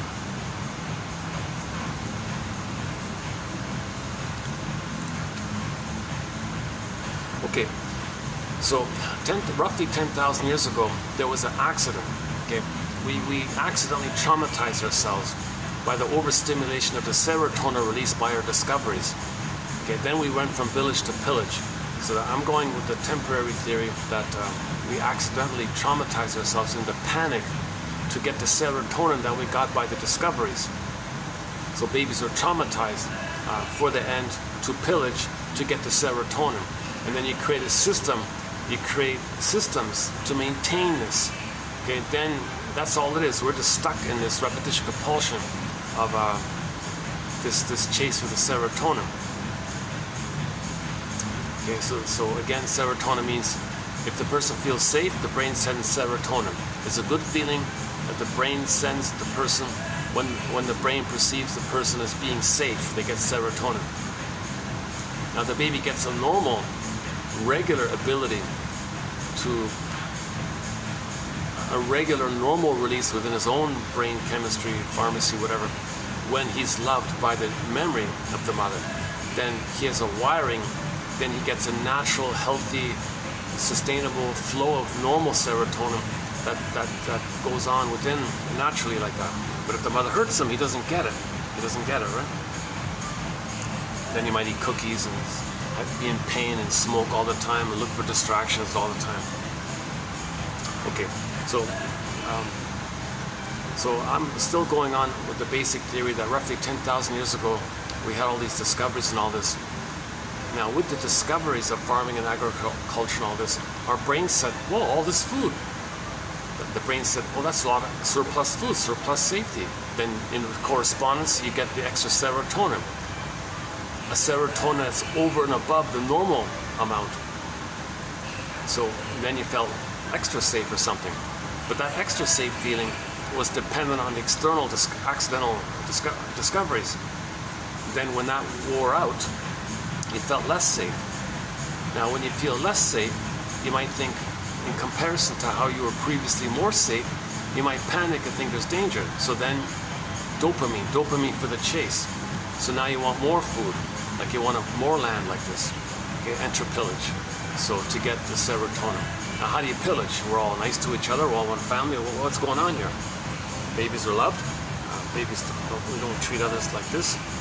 And out of the panic, for the first time ever, babies were removed from their mothers. When the baby's removed from the mother, and you inflict some kind of barbaric torture on the baby, they'll be calcified and create a monster. And then he says, well, in the name of pillaging and plundering, okay, we're going to hurt you, so you won't feel when you give others poverty and hand over the stuff. So we're going to fix it so that in your brain you're going to think someone plundered your soul, someone gave you emotional poverty, you're going to create an image of the guy with the horns or whatever. Okay, so then they act like that and repeat outwardly, as above, so below. So it's symbolic. They see land, oh, land, that'll be my innocent soul. Okay, so they'll plunder and destroy that land the way the mother did that to them.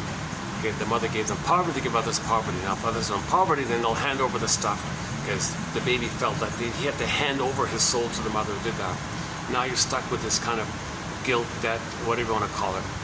Then enter religion. They say, okay, let's call this something here. Let's call this original guilt, original debt.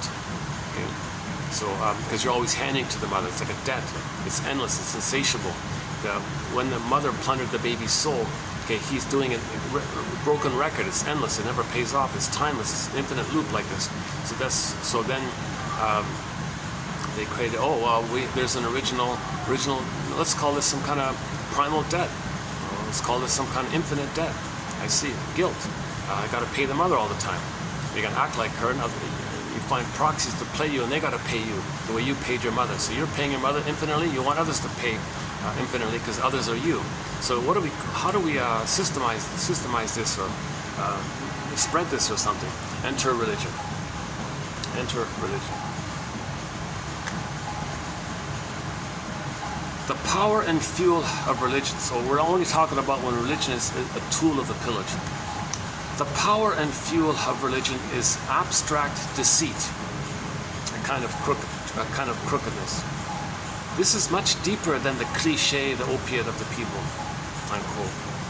Beliefs tend to adhere to some very sticky layers of mental, spiritual programming to which we have all been subjected, giving us emotional poverty, psychological poverty.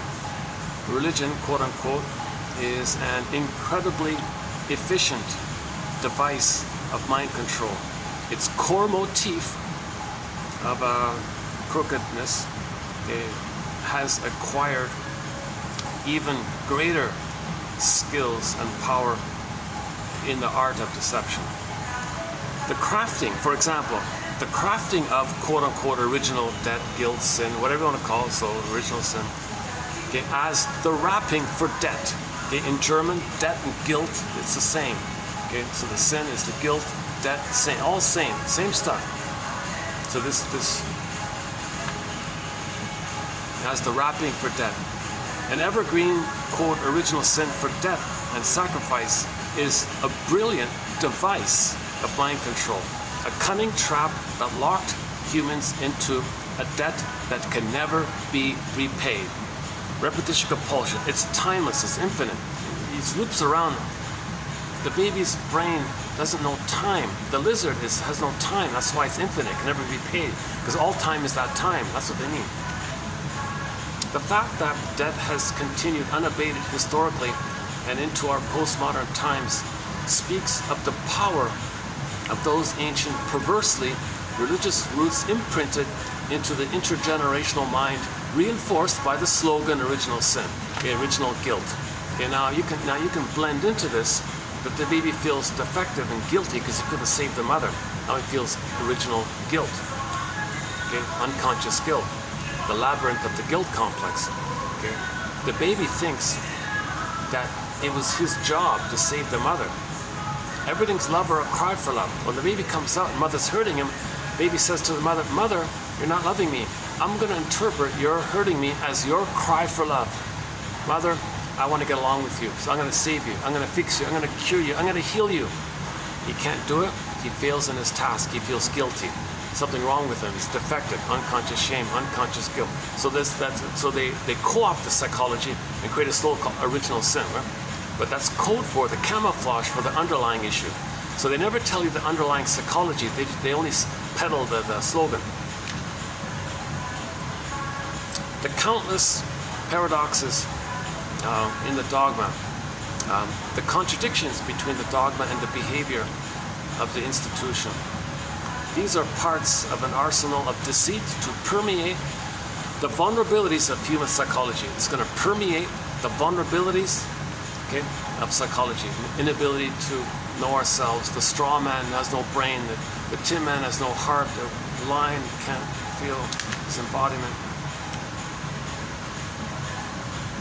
We got to support Dorothy. So this is an attempt to support the Dorothy in us. The bundle of superstition, cognitive dissonance, fear, shame, guilt is conveniently wrapped up in the foggy, patronizing, religion is very patronizing. Foggy, I mean for the pillage, for the plunder side. We're not talking about the victims of pillage. Foggy, patronizing reassurance that quote-unquote divine mystery and quote-unquote love are beyond your human understanding. If in lived experience, quote-unquote, God doesn't seem to love you, you still have to believe He does, lest you go mad or end up roasted by the Inquisition for daring to doubt the love of God. And she talked a lot about the Inquisition. She surveys all the cruelties of the really unbelievable cruelties that took place in the name of pillage and plunder. So her missing piece is the missing piece of the puzzle for her is she has a stand-in for it. The stand-in for the missing piece of the puzzle is this metaphor of Mr. Whatever, and it's from some alien or some unknown entity or demon, or this. If that's code for trauma, that's code for trauma and identifying with the aggressor and the energy of it in repetition compulsion of doing to others what your mother did to you, and then hating others because now the others are your mother whom you hate. So you hurt others, then you hate them because so the baby was hurt by the mother and the baby hates the mother. It's two in one. Okay, so then this institution came up called the Vatican. Remains a sovereign state with all diplomatic privileges. She talks a fair bit about this Vatican thing. With all diplomatic privilege. I'm not interested in the details of these outer things. I'm just looking for the psychology. I want to interpret these things.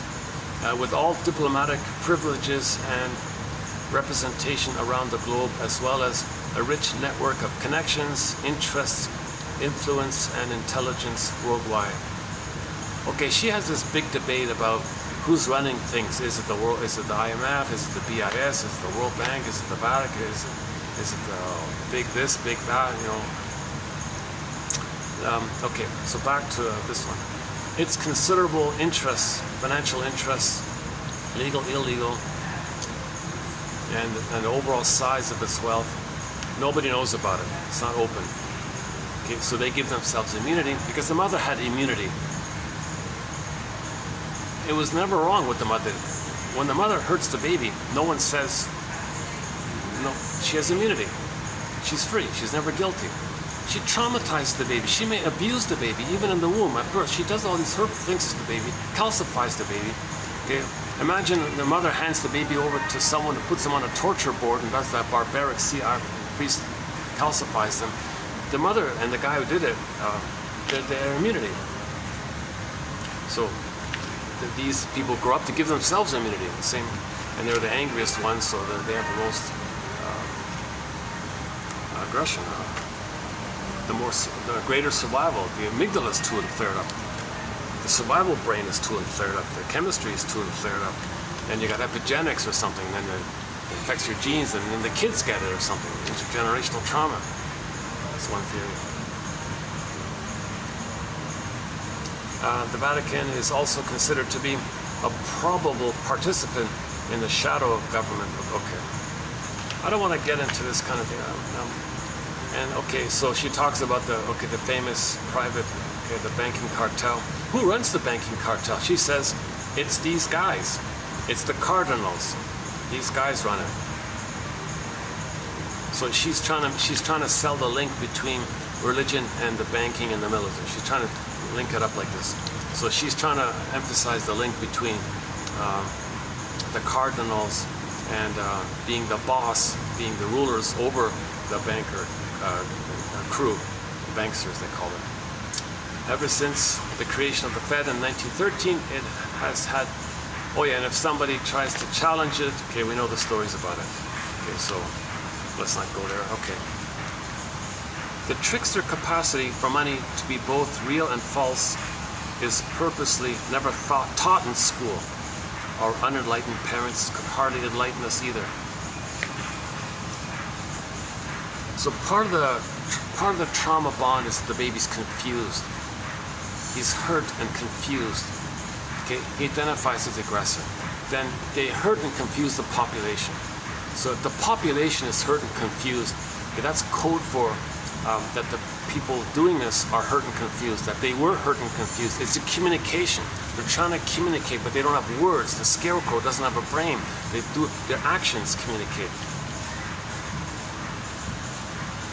They steal the knowledge of nature and convert it into legal fiction hexes. They bind you with them, and that's called religion. So religion means a kind of binding, he said. So religion is created to bind you, okay, to brainwash you, bind you to the whole process of how babies identified with the aggressor when babies were removed from their mothers in the panic to pillage to get the serotonin.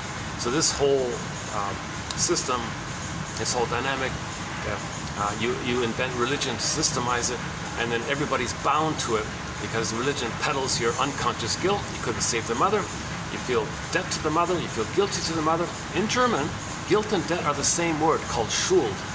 Schuld, S-C-H-U-L-D, I think. They're the same words. So guilt, sin, debt, it's all the same thing. That's the psychology. So you cloak it over with these slogans, and then you perpetuate it. Every week, oh, you're guilty, you're guilty. Remember, oh, you're all born guilty, you're all born bad, you're all born guilty. Yes, yes. Okay, then that fuels the debt and debt and debt. So that's it. So the psychology of the everybody in debt or whatever.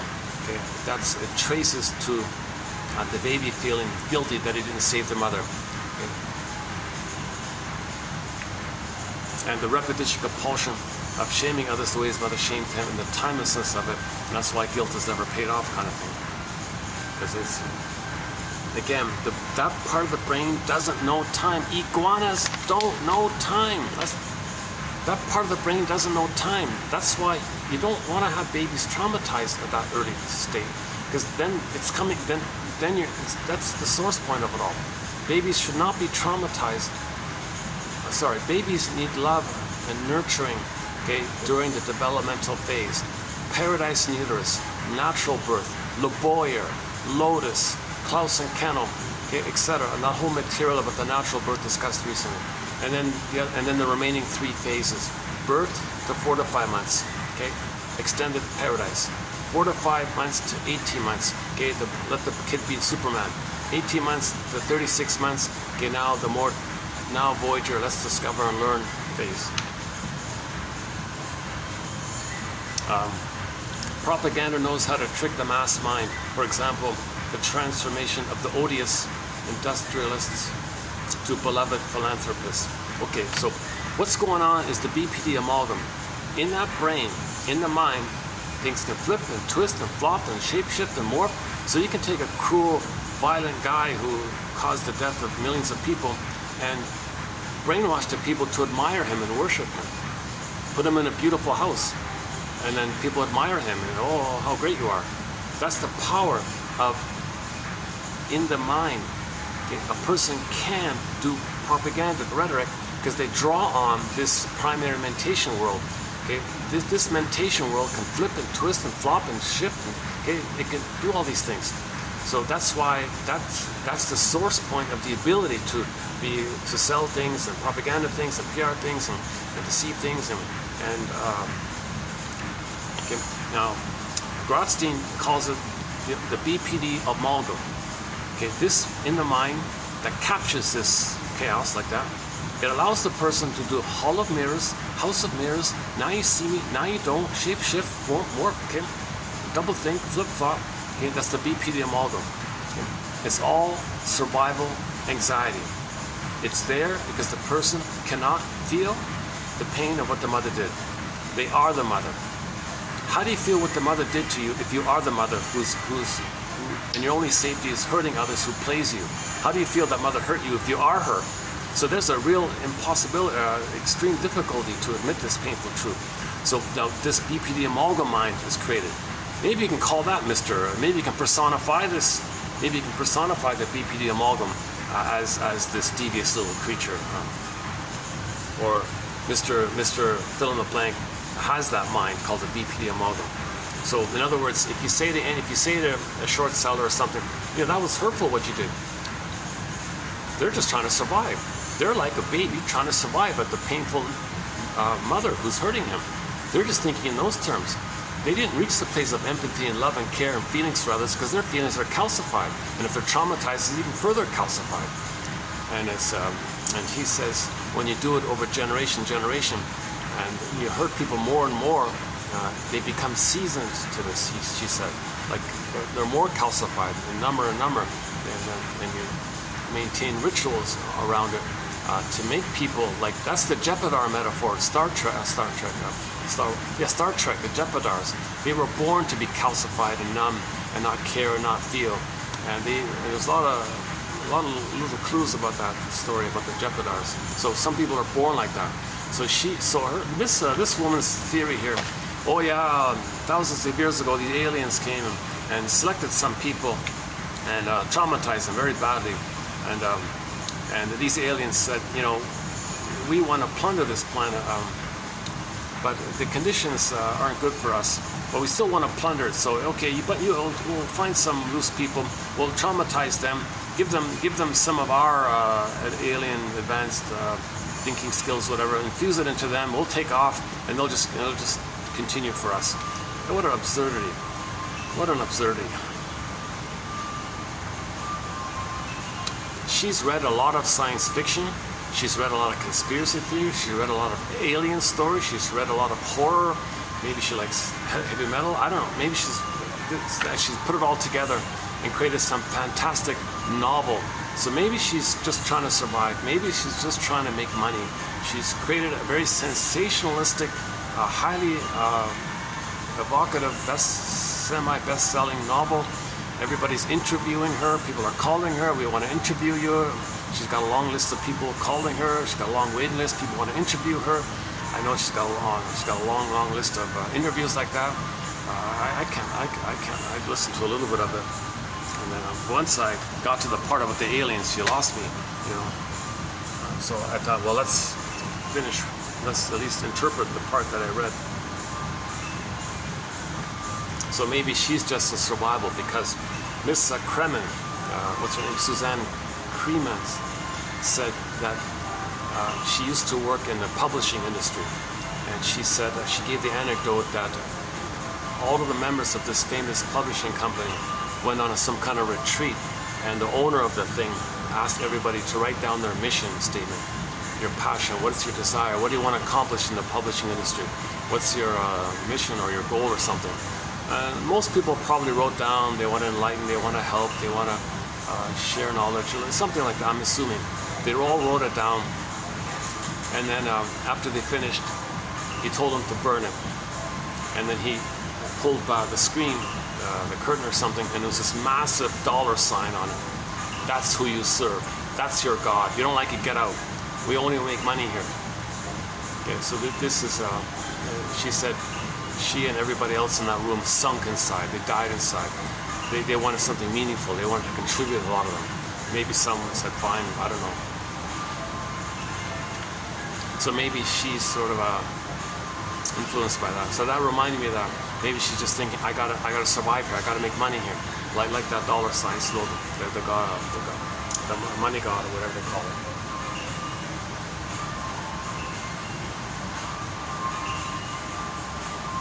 And she talks about how the grooves are laid in. You can easily transfer it to money. That issue there. This is a very rare video, by the way, and I'm having an off day today, so this is a really choppy video today. My goodness.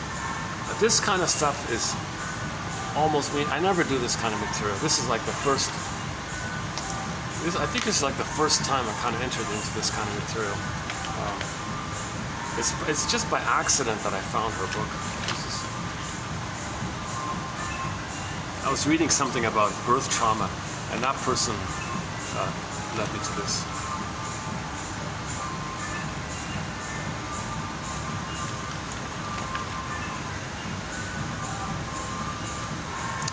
Very cunning money priests practice such arcane demonic acts as disaster capitalism. I included this because there's some truth to that. I saw a psychopath on TV. It's on YouTube. A guy said, okay, so I'm posting this in the year 2024, right?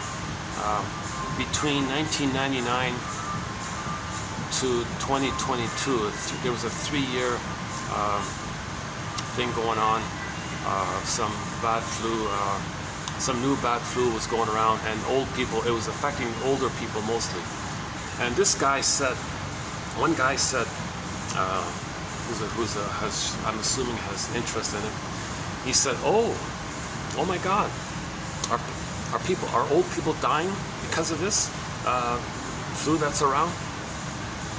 Money can be had by the culling of elderly dependents. I hate quoting him, I hate saying it, I feel icky saying it, but he said it, it's in there. That's only a psychopath. I feel awful saying it. But he said, we can make money by the culling of elderly dependents. Those are his actual words. How do you forget that? Like, who would say such? Who would think of something like that?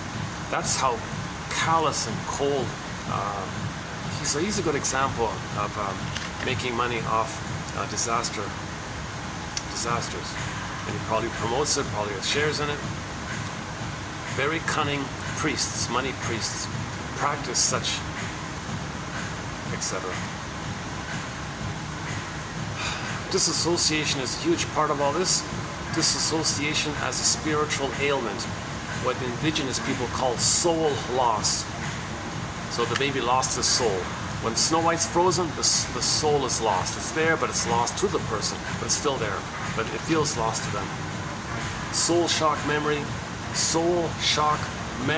remains in the implicit memory system, in the unconscious. Unawareness of soul loss keeps everyone from addressing it. Yeah, so why aren't we talking about this more openly, right? Why are we talking about how do we heal from trauma kind of thing in a serious way? Right? Oh, how about now? Can I sit? Can I sit normally here? Can I sit normally here? Okay, finally. Okay, finally. Okay. Here's some pillows. Okay, sorry. Yeah. A little comfortable like that. Okay, to remember who we are requires the intellect to attune respectfully to those neglected, orphaned parts of us. If these orphaned parts have always been there, patiently waiting for years and lifetimes and centuries for us to recognize them and bring them back home, perhaps the weak is actually the strong.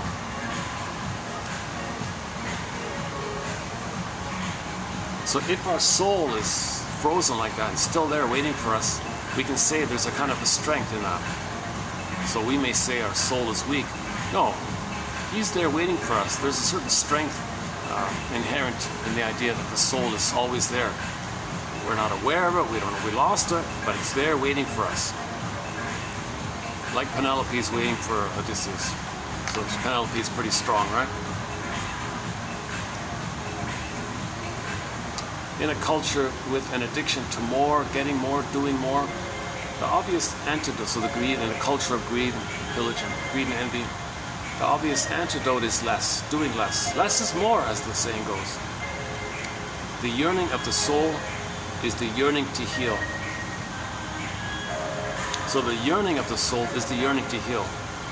So the people doing the cruel things, they're trying to communicate that something cruel had happened to them. Okay?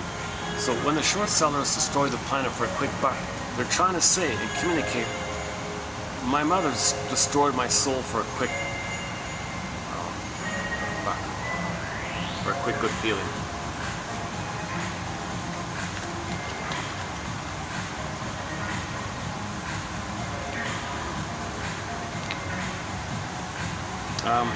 The word doctor in Latin means teacher.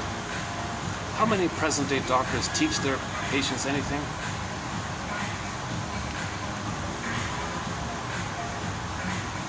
Okay, she says she studies meditation.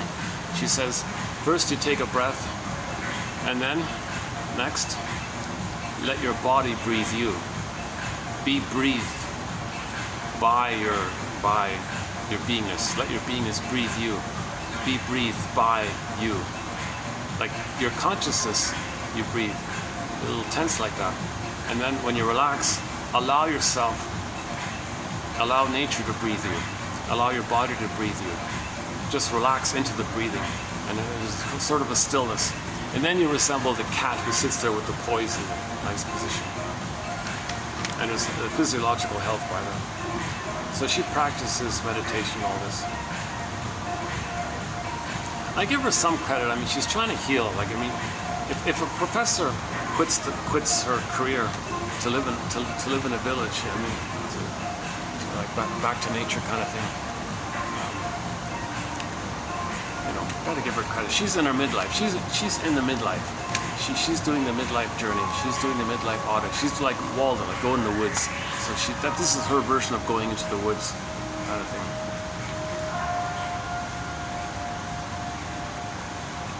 She makes a reference to the Matrix movie, but she says, be careful about this. I never thought of this, but this last one's a question mark here. So we all know the Matrix film, right? But when people refer to that now, if people have spin-off phrases and they use the term matrix in some way, you're unconsciously reminding people of that film, obviously. Now, what was that film? The film was people that gave their life force, people that gave their lives and their energy to Mr. Gloom, which is the repetition compulsion of a bunch of too many people being traumatized, and you're giving your energy to this. Matrix means, quote, womb. So matrix, mother, maternal, womb, mother. Matrix means mother, the womb. A place, it's a place. The womb is a place. Or we can say it's an organ of origination and gestation of living beings. Now the spell, the hypnotic trance, the triggering of the word has naturalized in common language the subconscious power of a false notion. So originally, oh yeah, she says you take a lot of good words, nice words, and the short sellers would co-opt it to do the reverse.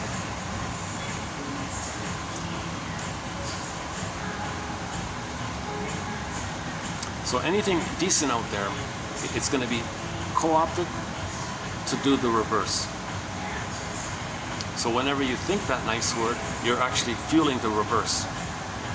Identification with the aggressor. The baby was nice, mother co-opted. So this is okay, flipping around. Identification with the aggressor.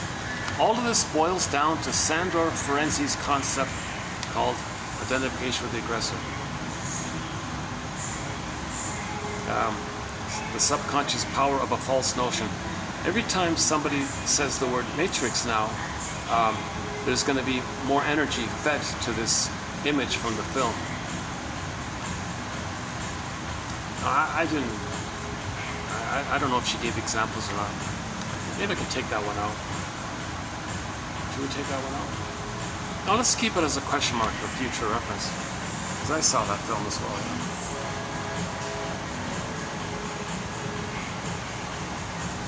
Well, the red pill would be learn about identification with the aggressor, what that means. And then you break the spell. Or if you take the blue pill, you're still in the spell. What's the spell? That you're guilty. That means poverty and debt. Now, why some people were more traumatized to be more the active aggressors, and the lesser traumatized are going to be the victims now, because the lesser traumatized are going to be used by the more traumatized. So the lesser traumatized, let's say, if everybody's traumatized to one degree or another, it's going to end up being that the more traumatized are going to be the more the aggressor ones. And then the lesser traumatized ones are going to be seen as the more innocent ones and to be robbed and exploited. Now, the people on the aggressor side doing this for thousands of years, they get harder and more callous and more ritualized and more refined and more polished in their slogans. And now you get to the point where they can destroy people and have everybody be a cheerleader for them, because they can twist and flip the brainwashing and the skill of the PR and playing into people's emotions, and people don't have self-awareness. They don't know what's going on with them. That's what school is for. School keeps you unaware. School doesn't enlighten you. So doctors don't teach. Doctor means teacher. They don't teach you anything, right? Schools don't teach you psychoanalysis. But the 50s was an attempt. The 50s was an excellent attempt to help people. So there was a real movement in the 50s called the mental hygiene movement. But it was attacked. It was attacked quickly. What's his name? Oh yeah, we had a quote from a guy who was warning everybody, ringing the bell. No, we're under attack here. All the shrinks are being pushed into Madison Avenue. All the shrinks are being seduced or co-opted or pushed or coerced into the pillage system. So now the soul doctors aren't available. Their knowledge is being used to pillage and plunder. So he was warning people about this. So a lot of shrinks entered into the Madison Avenue with the short-selling propaganda area. That's why we love the few that sort of held on. People like Masterson, Karen Horney, Edmund Bergler, and Grotstein, Ogden, a lot of excellent, Guntra, a lot of excellent authors.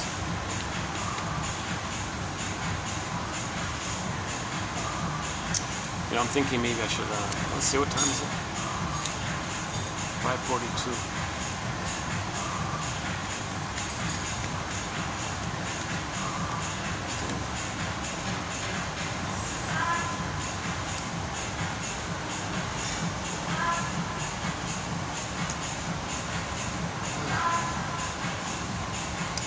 Well, if I do leave here, the pool will still be full, right?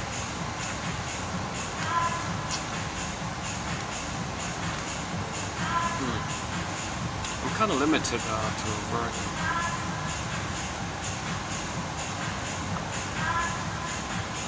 Actually, there is a little mini kind of mall that away, east of where I am, like further down.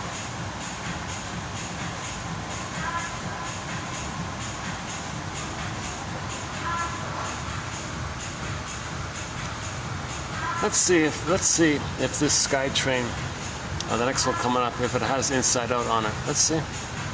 We haven't seen it yet.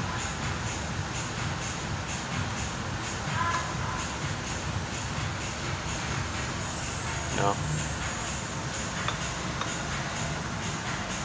I gotta be kidding. Did we miss it? Yeah, Inside Out, the #1 film of the year. It's only been out for less than 2 weeks. I saw today's newspaper. It has grossed $500 million already. Excellent film. Excellent film. It gives you a visual of what's going on in the unconscious when we heal. Now, we don't see the talking cure on the surface, but we see the inner processes. Okay, so, like the stream of consciousness means free association. The avalanche scene means abreaction, like a healing abreaction. Yep. And then the characters holding the ambivalence, the two sides, that's called psychosynthesis, to create a new third that holds the two. That was the healing. That's why Riley could apologize, and then she was happy and successful and loving life in the present at the end. That she was able to integrate the splits. Because prior to that, she had either or. The pathological joy, got rid of that. He had the negative side, that she's no good, got rid of that. It's something new, it's something more balanced. It's the golden mean, the middle way, temperance, the third side of the coin. So she got that third side of the coin, and then she was healed at the end. So that film shows the imagery in the unconscious towards that. So riding the broccoli means free association.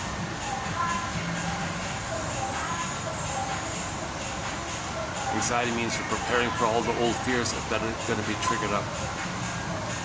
So again, 2840, we discussed Inside Out 2. Now the added point that I want to emphasize here is Mr. Gloom. If we're going to call him Mr. EVIL, okay, and Mr. EVIL is on the console, that's her message. So her basic message is, okay, that Mr. EVIL or Mr. Gloom, let's say EVIL, is at the console.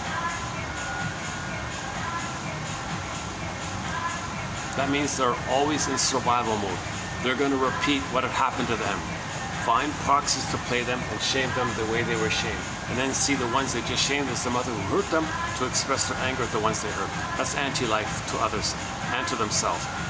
Like that's why that's EVIL. The baby couldn't LIVE, mother robbed it.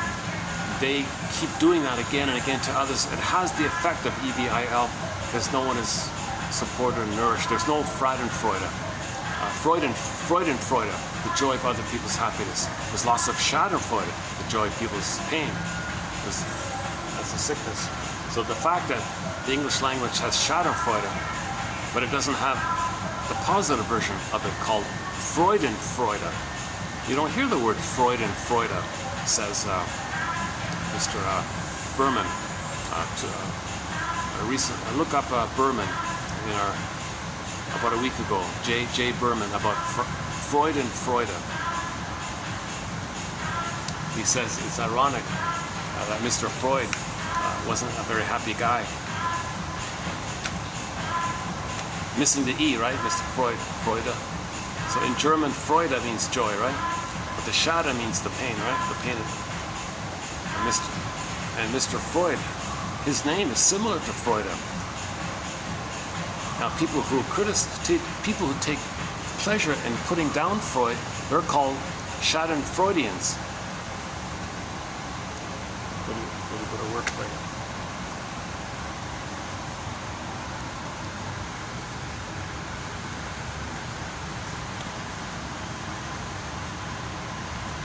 Let's see.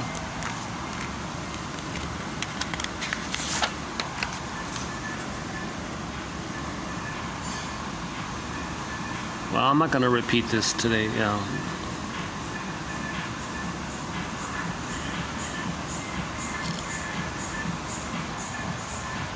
The question is, did I get the message across? That Mr. EVIL, Mr. Gloom, and Inside Out 2 is a personification, creating a character to symbolize, to metaphorize the energy that's been sent into the mother, that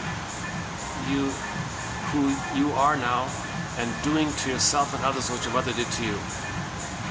Meaning the mother didn't let the baby LIVE emotionally, okay, stunted development, arrested development, developmental arrest, fixation there, and then again and again robbing that child's ability to LIVE. If you keep robbing it, he's getting older and older, it's going to be more hurtful and hurtful. I can say it's the reverse of live.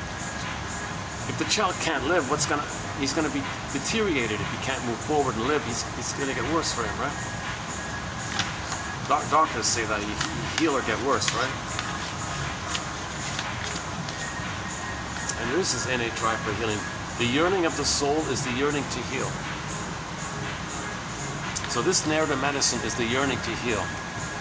Even her book is her yearning to heal. Any book out there is that author's yearning to heal. Anybody's book, is any author mostly is their yearning to heal, even if they're doing the. Oh, we missed one here. Oh, sorry. Oh, sorry, I jumped a bit here.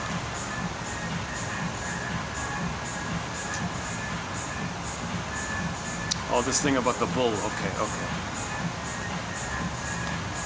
So back to the church one. Mr. Fezia provides significant details regarding methods of papal law-making power. To this day, its instruments have never been revoked, yet still stand in silent defiance of humanity. Written instruments to regulate the relationship between the church and the people include the very important tool called bull, Latin meaning bulla, and bull, of course, obviously. The papal bull was and is the equivalent to some government's legal whatever. The bull is in particular used to regulate relations between the Vatican or papacy, the cardinals, whatever, and the secular, the puppet, the secular rulers. It bestows blessings for plunder. You may plunder. We bless you. You may plunder. You got my blessing. I'm the voice of the made-up thing. The God-given, quote-unquote, the God-given authorization to pillage, to conquer remote lands with all their riches and inhabitants. And some indigenous people say, could you please stop with this nonsense? Could you take away your slogan, principle of discovery? So one of the bulls is principle of discovery, which means if we, the more traumatized ones, find something, it's ours. Because my mother found us, my mother had us, and she took it. We become her. Repetition compulsion, no time, infinite, symbolic, communication. If we find land, it's ours, the way my mother did that to me. My mother stole my soul, land. We steal people's soul, land. We're going to create a slogan called the dogma of discovery. If we discover land, it's ours. Now, I had to hand over my goods to my mother. It was kind of taken, and I had to give it to her at the same time. Well, you're going to be given, others will be given poverty, and you're going to hand over your stuff. My mother thingified me. She objectified me. So we're not going to see you as humans. You'll be objectified. Indigenous people about a year ago said to the guy there, one of the cardinals, whatever, could you please stop with this? Isn't it time now we heal? Isn't it time we touch the yearning of the soul, the yearning to heal? Oh no, I don't want to heal. I can't heal. I'm too addicted. I'm too loyal to the mother. I'm too traumatized. I'm too calcified. I can't heal. And indigenous people will say, oh my God.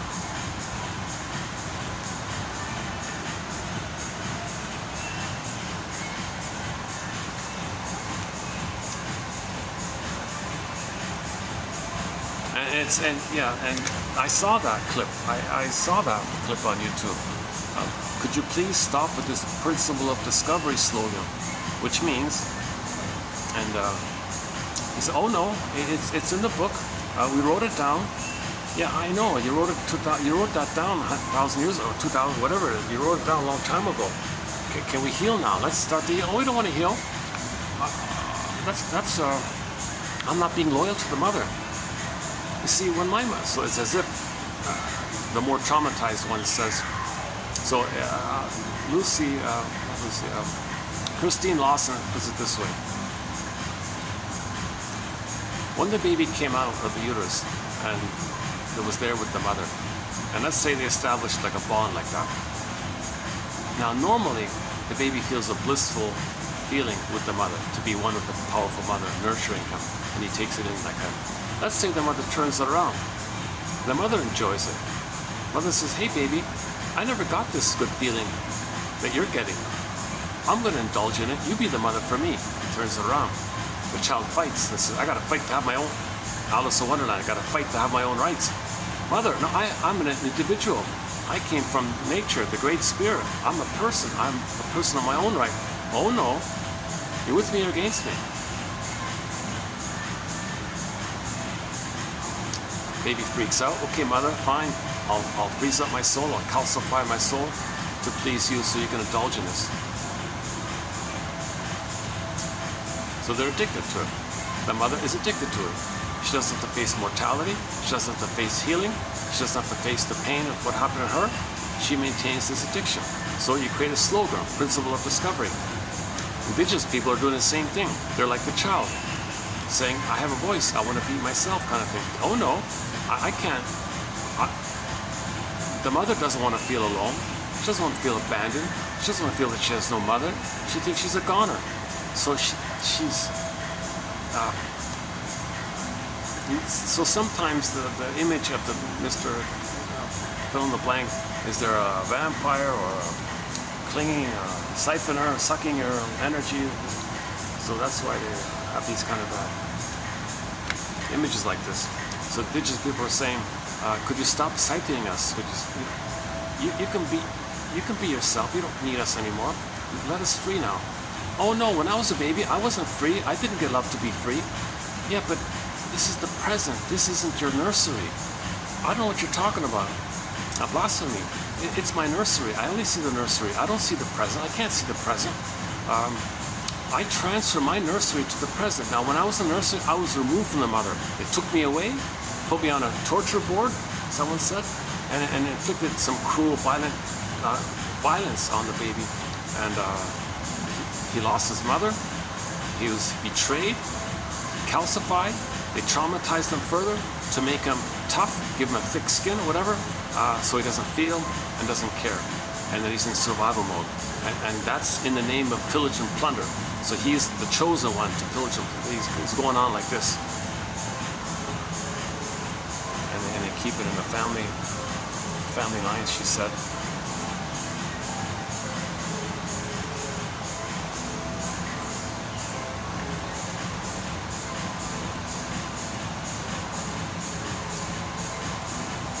And that's part of the deceptive language, right? To call a bull. People are laughing. Oh, it's a bull? Oh my God.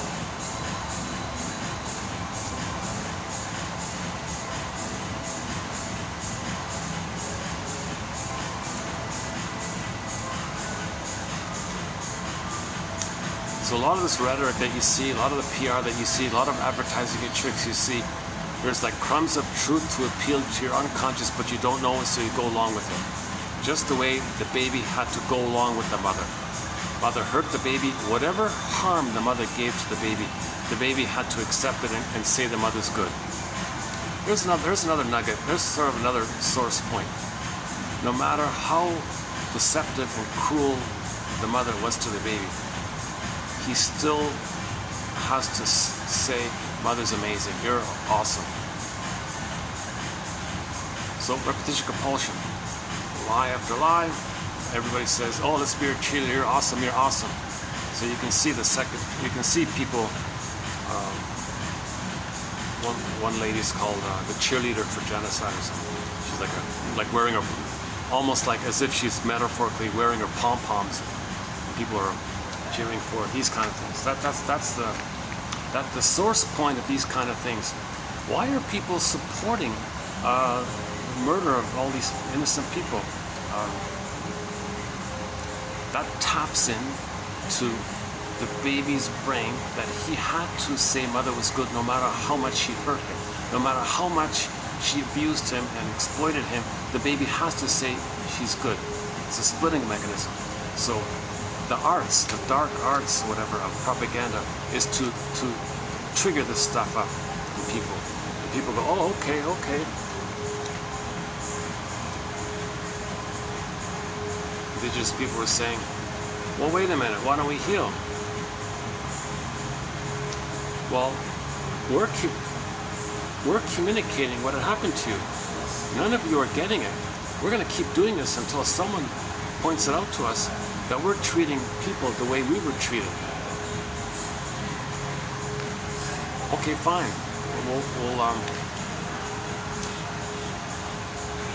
We'll find some shrinks. Where are the shrinks? They're all working on Madison Avenue. Oh my God. So any shrink worth of salt is probably working for Madison Avenue somehow. So they're not available. That's a resistance to healing. That's a resistance to getting narrative medicine.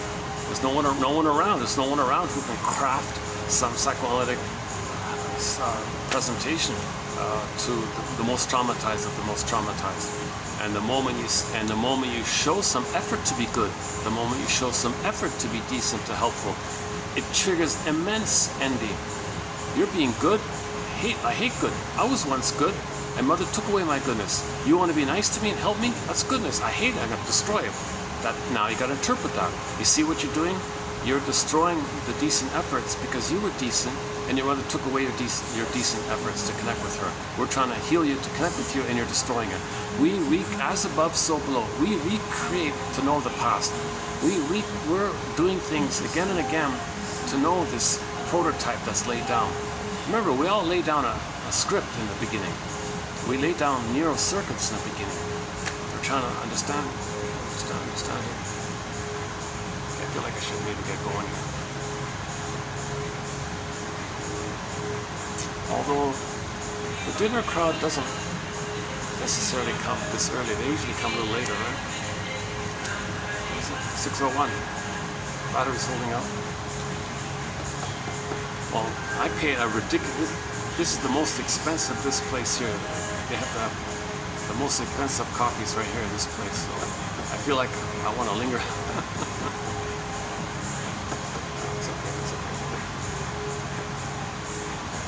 Actually, we could walk. We could go for a walk a little bit. It's not raining, right?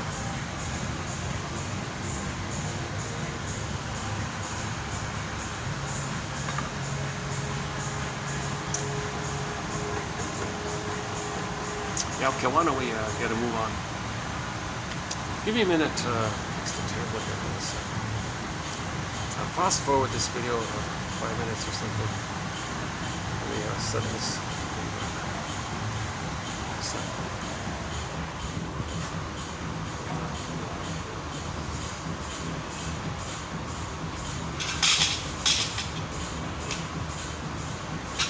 See if I get it right.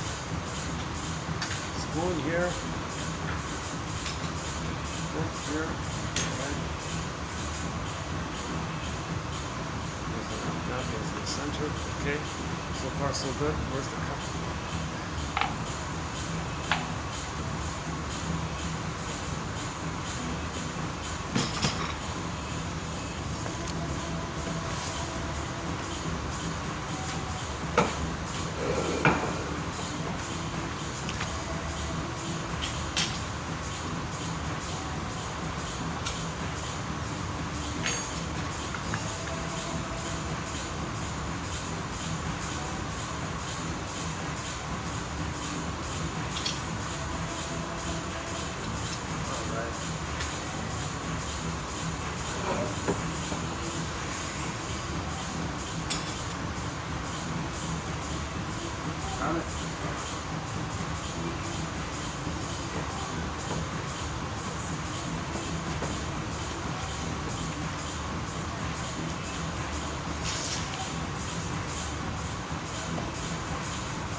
See?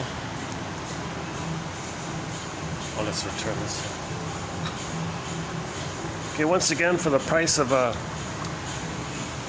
half a cup of, in this place, for the price of a quarter of a cup of coffee, or a third, something like that.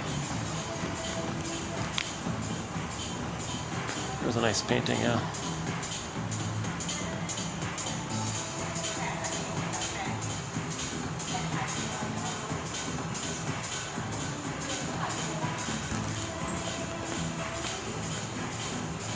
Thank you. See you next week.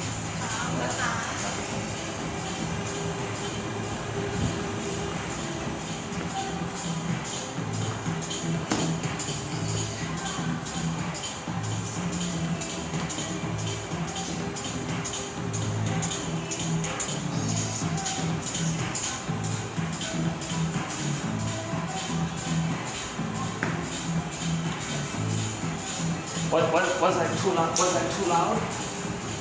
Was I speaking too loud? Was I talking too loud? I hope I wasn't too loud.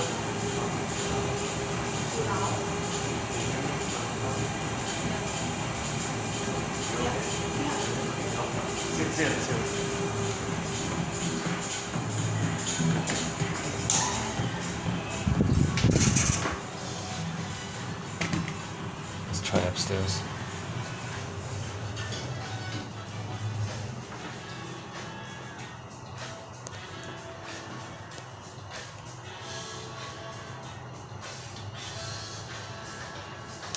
Yeah, it's too bad I wasn't feeling kind of calm and centered. This material deserves a better presentation. But part of my having an off day today is this material. I felt a little troubled by her writings. She's got a gloomy outlook on life. Maybe that's code that she's suffering from something. Oh no, forget it. Okay, no. It's filled with people.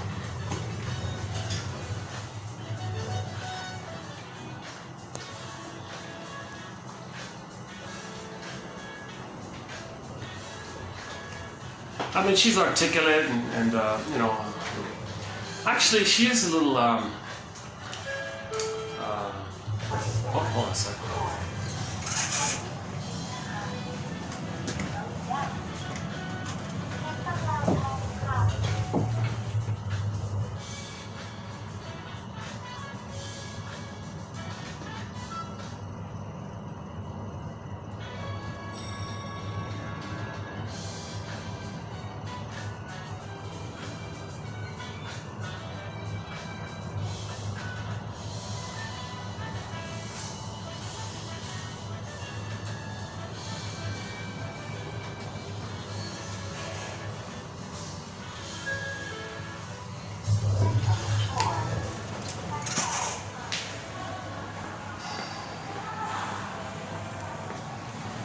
Whoa, that person who came in the elevator had a very thick perfume. My goodness, like an overwhelming, intense fragrance, perfume, cologne or whatever. This is busy down here.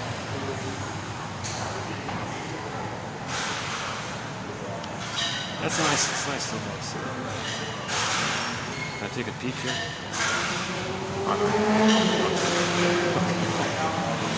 Oh my God! Every seat in the lobby is taken. It's a real nice. It's a nice little place. Okay, let's go outside and wrap up this video.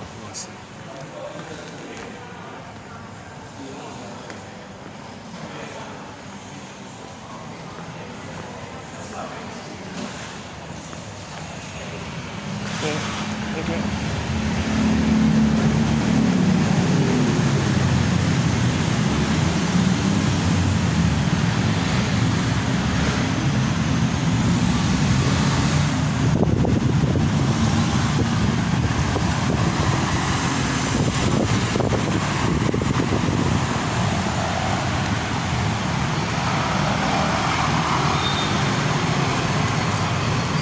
I've never walked down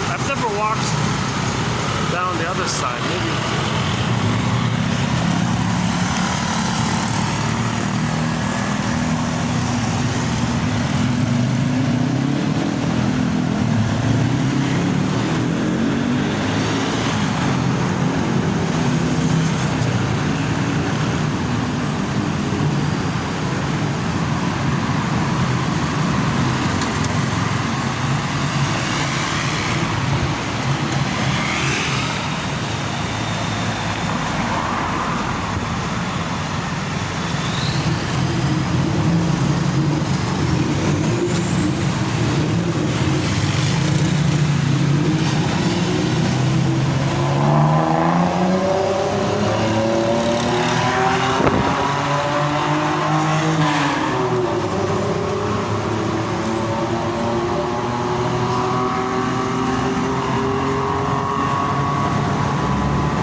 Oh yeah, this is a new one for me here, a new street here. It's also noisy. Maybe we can find a, maybe we'll find that little section.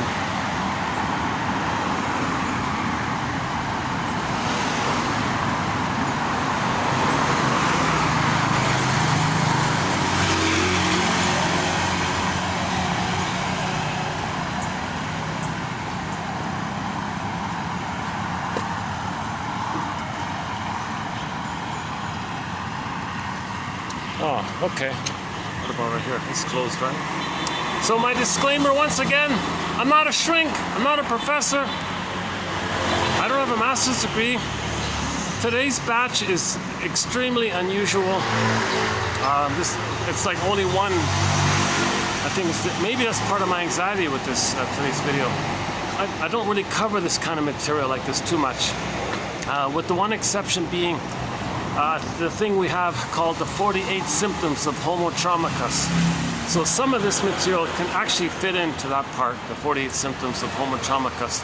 27, 25, part 3 of 3. It's a 7.5 hour video. It's a very draining kind of topic. So we ran through it that time. But the new focus is the lack of appreciation. That when people talk about Mr. Gloom runs things, worshiping Mr. Gloom, worshiping the altar of this, the altar of that, cult this, cult that, this kind of stuff, it's code for identification with the aggressor and the energy behind it. And the energy, it was originally your natural good energy, needed energy to attach to the mother, paging Dr. Bowlby, that energy for that. It just got, when trauma, it just identifies with the aggressor. And when trauma, you repeat. And the act of repeating is timeless, infinite. Now you can create slogans. Unconscious, infinite debt, infinite guilt, infinite wrong, sin, bad, no. So. Well, this is a dead end here. Well, one guy gave me a pretty intense look here. Maybe I should go the other way. Hold on a sec. Let me assist.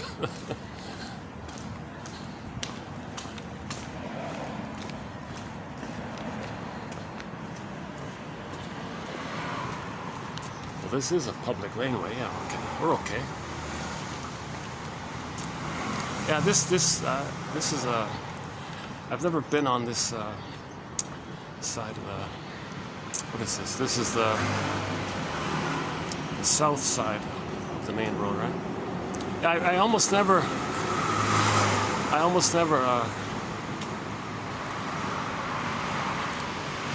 Like the place where I am today, that's a new venue, so this whole little area is kind of newish to me. This whole area. Let's find another little walking place.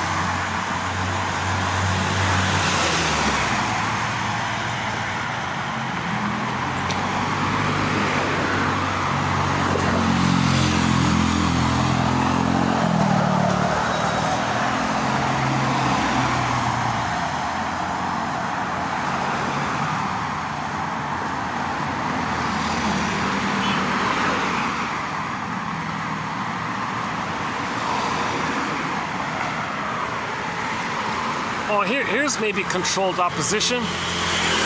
Sometimes people associate the phrase identification with the aggressor with Anna Freud. But if you read her, you're not going to get much help. You got to go to the source. Sandra Ferenczi.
drive here, right?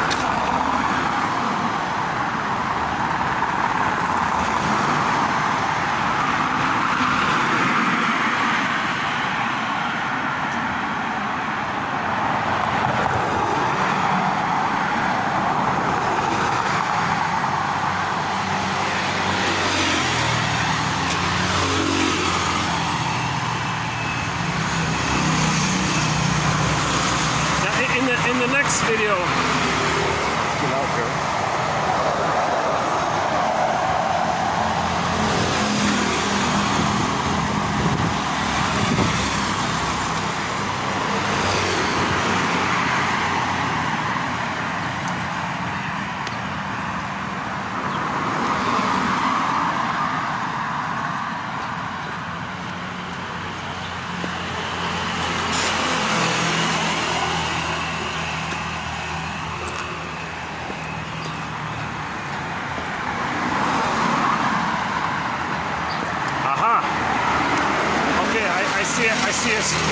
I see a street coming up where I can turn. Hold on a second.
It's just a little dead-end street. Oh, that's okay. Oh no, maybe. Okay, let's go this way.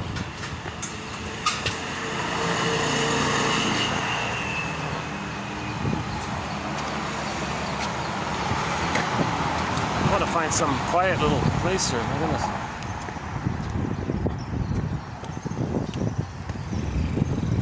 Okay, yeah, so in the next video we'll have that quote from that comic, that romantic comedy, sitcom comedy, like little fun little skits. I never watched it as a kid myself. I didn't know it existed, to tell you the truth. I heard of it, but never saw it. So finally I saw that episode because of Carl Betts. Great episode, excellent episode. Oh my God, it's called Love and the Former Marriage or something. Season 1, episode 9 of, what is it called? Love American Style, right? And Harrison Ford is the young guy in there, and Carl Betts is the older guy in there. And they're seen as, they're meant to be seen as like the same dynamic, same pattern taking place. And the younger one is learning from the mistake of the older one, huh?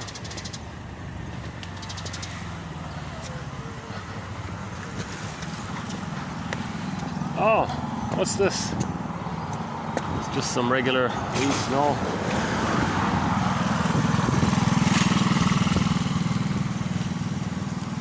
Yeah, she talked a lot about the envy, like if people had like health and nature and all this. There's an envy in that. There's an envy in that. So it was destroyed to be loyal to the mother who took away their curiosity and interest and health and all this. If mother takes away the baby's emotional health, identify with the aggressor, they go around taking other people's health. Aha, what's all this? Oh, okay. I see. I can go this way or this way. Go back? Yeah, let's go back to the main road, all right. Oh, this road is oh, here's a coffee shop. Aha. All right. It's closed. Out of business.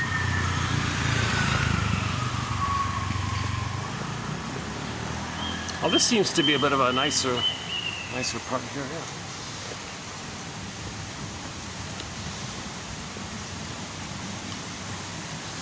And it's not, it's within walking distance to the SkyTrain, right? There's a stray dog.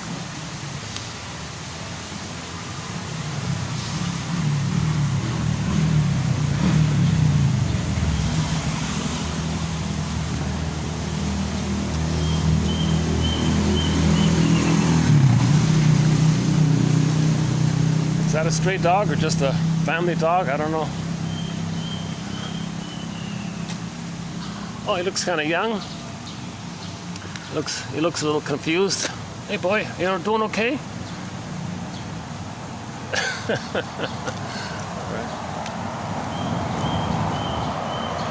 Well, that dog, he had a kind of dazed kind of look in him. He looked really lost or something.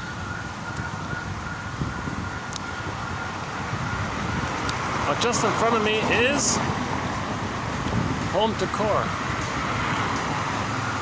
A lighting and home decor store. All right. That's it.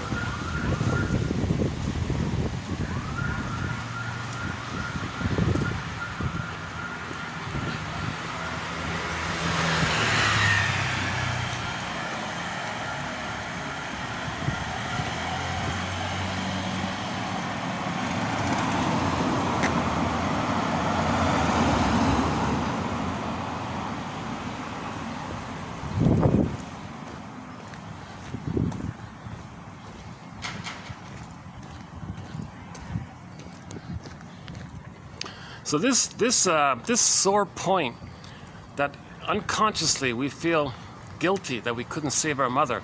How do we address this if this is a deep unconscious belief? We don't even make it kind of like pre-conscious. We can't even make it conscious.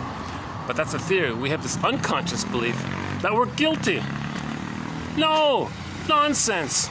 It's no baby's job to save the mother, cure the mother, heal the mother, and be in forever, infinite, impossible to pay, please, debt, guilt, sin. That's not. That's see, you didn't commit any sin. No baby's wrong for failing to save their mother.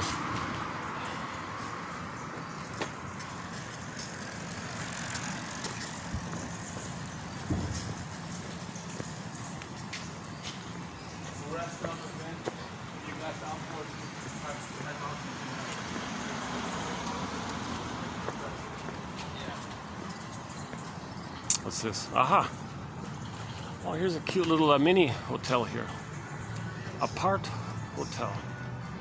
Apartment / hotel. Oh, I see. Yeah, it's a little mini.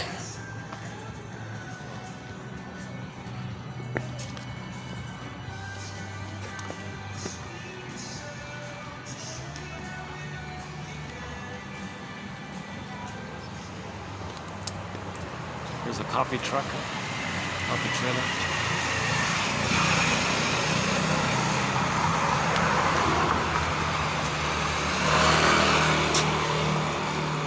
Well, I'm kind of thinking maybe I won't do a part 2 after all, because we did sort of cover it as clumsily done, as clumsily as possible.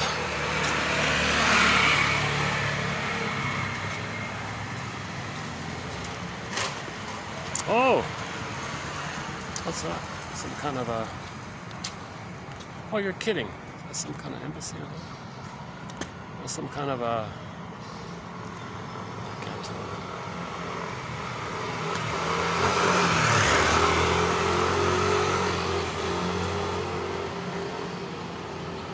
Hey, that wouldn't be an embassy, would it? That little thing like that? No, I can't.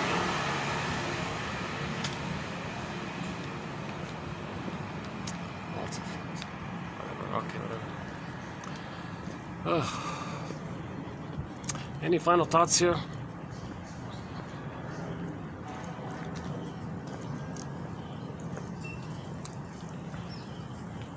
If you're watching this for the first time and you're thinking, "Oh my God, this guy, he can barely present," you're mostly correct. I have no training in speaking skills. I never went to acting school, or I missed a lot of that stuff. But go to any of the recent prior videos. You'll get a smoother job. You'll get a better job was done in those earlier videos. Too many factors in this video. my one hope to make this video a better video was having that enclosed room, and that was taken away. That wasn't available. So then I thought, oh Jesus.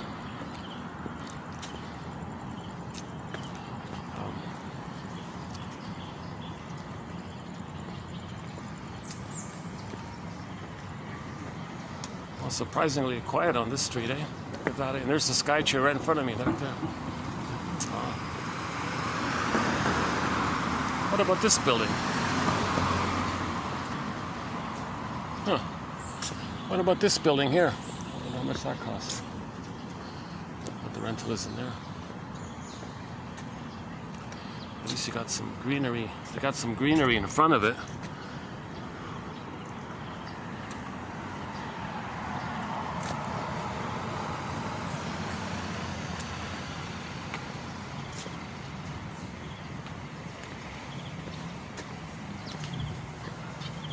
Let's see if we can say hello to these dogs here.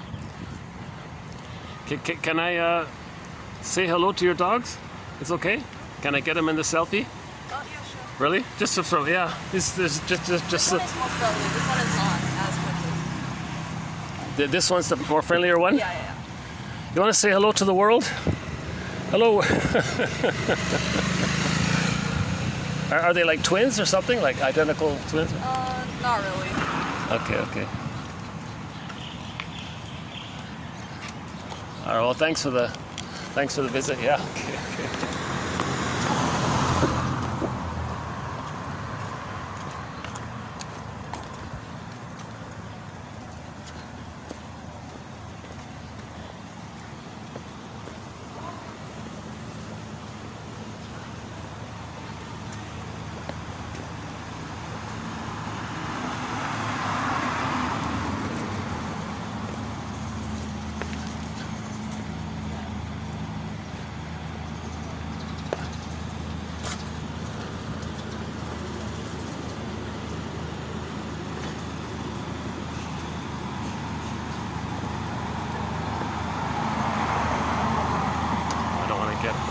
For her privacy, I don't want to get her in the camera. It's a young lady with 2 dogs. She had 2 of them. They look identical. Maybe there's another street I can go down. But yeah, how about this one here?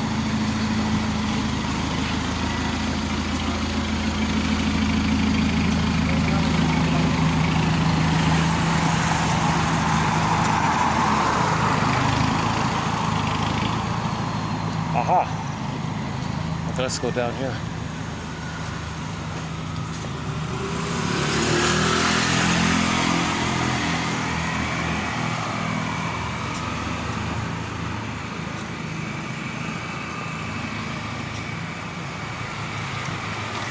There's this innate effort to have harmony with nature, right? Like that sign talks about harmony and all this.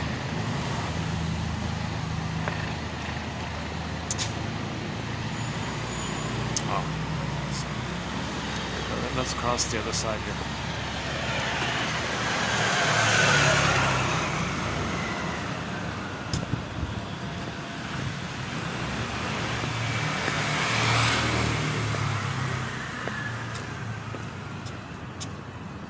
Aha. This is like a little dessert kind of place. Oh. Let me just peek at the menu here. One sec.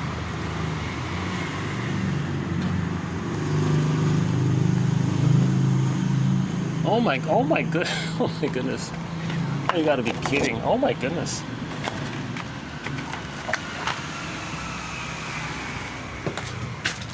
Hang on. Hi. Oh wow. Expensive here, eh? What about a drink here? Latte, $1.30.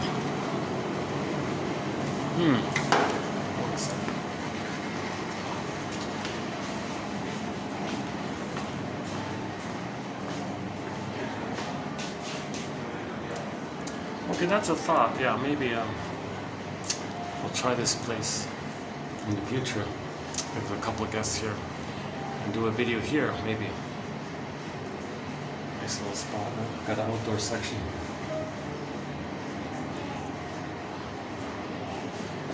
The coffee price as usual. Awesome. Okay, see you next time. Thanks.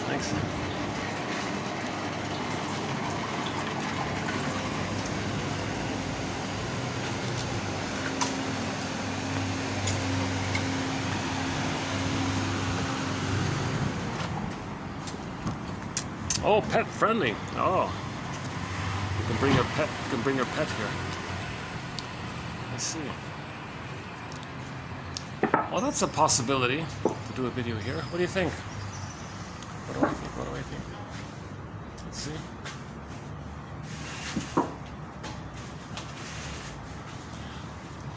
Would this work if I did a video here? Like do it partly indoors for the AC and come outside for the...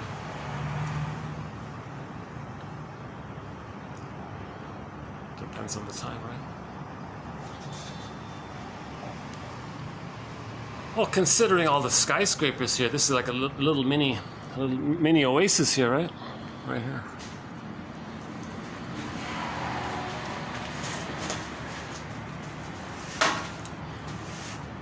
Over here. Like this side. How about here? Maybe I should just wrap up the video here. Why don't we just wind? Yeah, let's just wind down the video here. Okay, we'll see. Maybe we'll give it a try. Maybe we'll do a video here one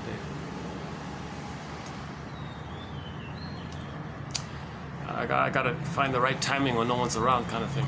At the moment, there's a guest in there. And,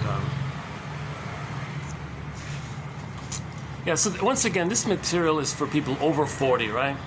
So these quotes, they're for adults, right? Or people who want to become emotional adults, like which try, the journey for that. Neurosis, one quote says, the neurosis is sort of this gap between your cognitive ability to get a PhD and sound like an adult, and physically, of course, you're chronologically, physically look like an adult, but it's the emotional area can be frozen at that very early on, that archaic, primitive time at the nursery, or even, that's a famous split. So there's a huge gap between our authentic self being frozen and then the false self and the development of our physicality and our cognitive skills going up like that.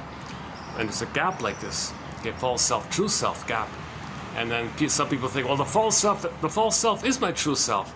Oh no, the false self was created due to the loss of the authentic self. Yikes. That's a huge kind of a moment if someone thinks like that. It's the and with this false self, we have the unconscious hope for the fulfillment of our old unfulfilled needs back with the authentic self. So the fake self, the false self, it goes through life orchestrating and still wishing for mother's love, angry at mother, imitating mother, telling the world, showing up to mother, treating others the way the mother treated them, and then seeing others as your mother, you're angry at your mother, you're stuck with this old dilemma in the past. We're trying to reunite, close the gap. That's why the Odyssey took so long, because he was far removed from home. So the image in the Odyssey, that home is so far, far away. That's the metaphor of the trauma, that we're older and we're far away from where we lost our authentic self, where our authentic self goes up. That's why there's like a long journey to get back home, to reconnect with our authentic self, our being self, like a whole journey backwards almost. And as he was going backwards, Odysseus recalled all those voices in the mother. Oh, just stay with me, take care of me, you don't need to grow up. All these temptations like that. So he finally said, no, I want to find my home and all this. Andrei Konchalovsky, sorry. Andrei Konchalovsky, I think that's the he's a very famous director. He's the guy that created, in my humble opinion, the best and really the only worthwhile visual of the Odyssey. It's a TV miniseries, about 3 hours long, okay, filmed mainly in Turkey. A famous director, a guy named Andrei Koncha, is that right? Love Ski. He's the director, the writer, and the director. He did an incredible job. He did a great job. That TV series, it was like an international production, filmed in Turkey mainly, and Armand Assante was Odysseus. I think he's Italian or something. And they got the Hallmark people was involved, and even the Muppets guy was involved. The Jim Henson people was involved. The Sea Monster was made by the Muppets company, like this. So it's a nice. It's the best the best film rendition of the Odyssey. This TV series, 1997, 79, 97, 79. Something like that, 1979 or 97, one of those two. 1999? Okay, you'll find it, you'll find it. Okay, the director is Andre, well, look up Armand Assante, that's the easiest one. Armand, he's the main actor, Armand Assante. The soundtrack was done by a guy named Eduard Artemiev, and we have 2 songs on our soundtrack, from that soundtrack. The Calypso one and the finale, beautiful songs. Oh yeah, I'm drenching in sweat already. So I've got like 1 minute left here before the starts stripping. Unless I go inside. Hold on a second. Let's do it.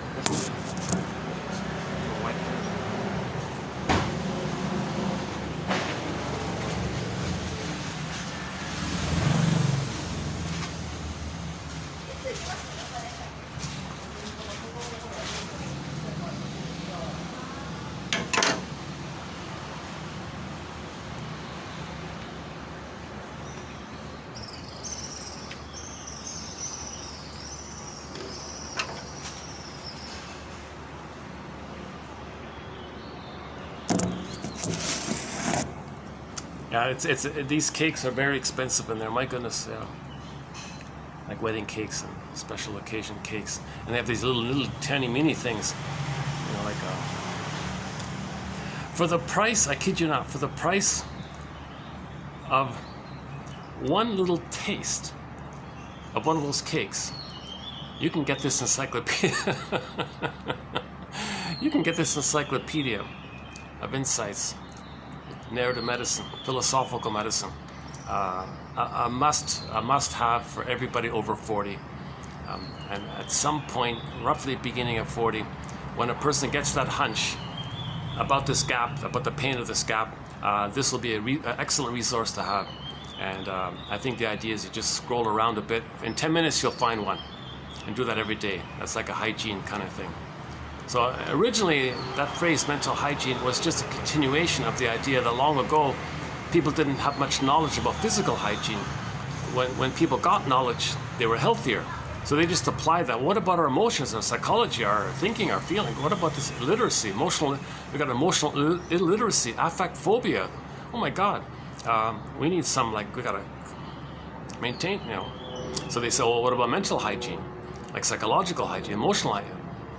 It's not a perfect term, but the idea was it was meant to be a continuation, but to focus on the idea that just as how knowledge of physical hygiene helped people's physical health, knowledge of soul material can help our soul. That's called mental hygiene movement. And then nowadays it's called mental health. But the hygiene implied the continuous thing that you got to do every day, like brushing your teeth. It's a daily kind of thing. That's what Robert Bly means. Every day, read psychology, psychoanalysis every day. The phrase mental health, you know, it's kind of, it's too staticky. People complain they don't like it because it's too staticky. It's good for your health. Well, that's okay. You know, that part's okay. But if you say health, some people think, well, you have it or don't have it. No, let's emphasize the hygiene quality of it. It's something we've got to do every day. So Robert Bly said, read psychoanalysis. Okay, read. It might start with basic psychology, but it'll lead you to psychoanalysis ultimately.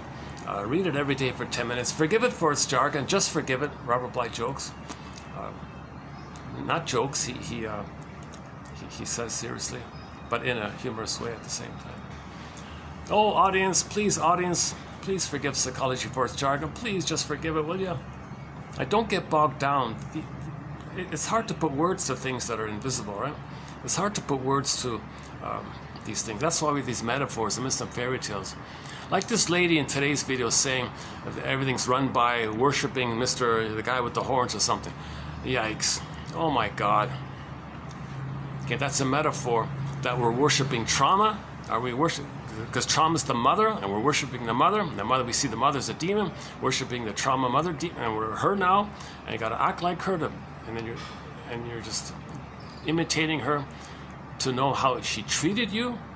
Can we make that link? Like, can we make that observation that if you're negative, if you're speaking rudely to somebody, or maybe you're angry to somebody, maybe that's for you to know that your mother was angry at you because you identified with her, kind of thing. Remember, in the original Inside Out film, the first one, 9 years ago, 2015, Pete Docter, who's a soul doctor, shows us the two basic groupings of feelings, two sets of feelings. The basic primary feelings of joy and sadness from the feeling self. When the needs are met, they can stay. When the needs are not met, they zooped away, and then, okay, Snow White's in a coffin. Then you go back to the survival brain, and then it's mainly fear and anger.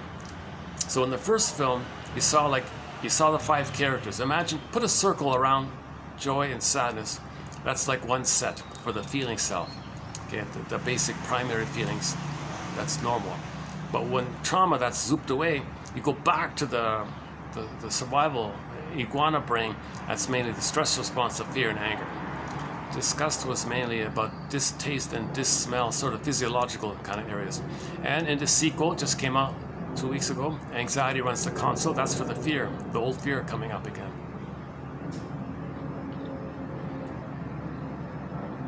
Oh, there's a gecko. Can we get him in?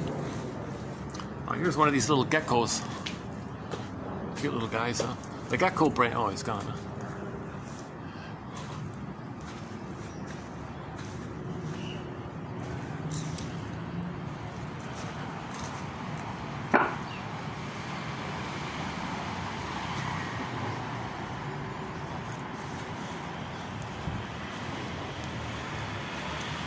A couple just came in, so it's getting busier.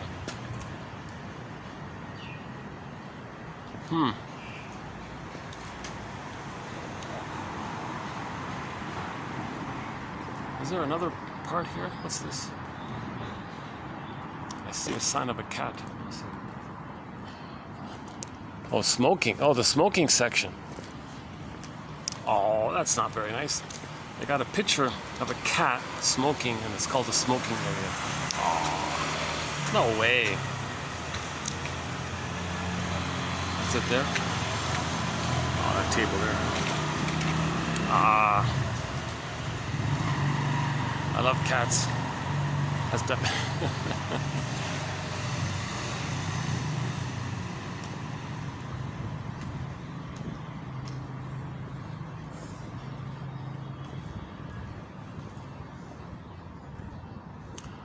okay.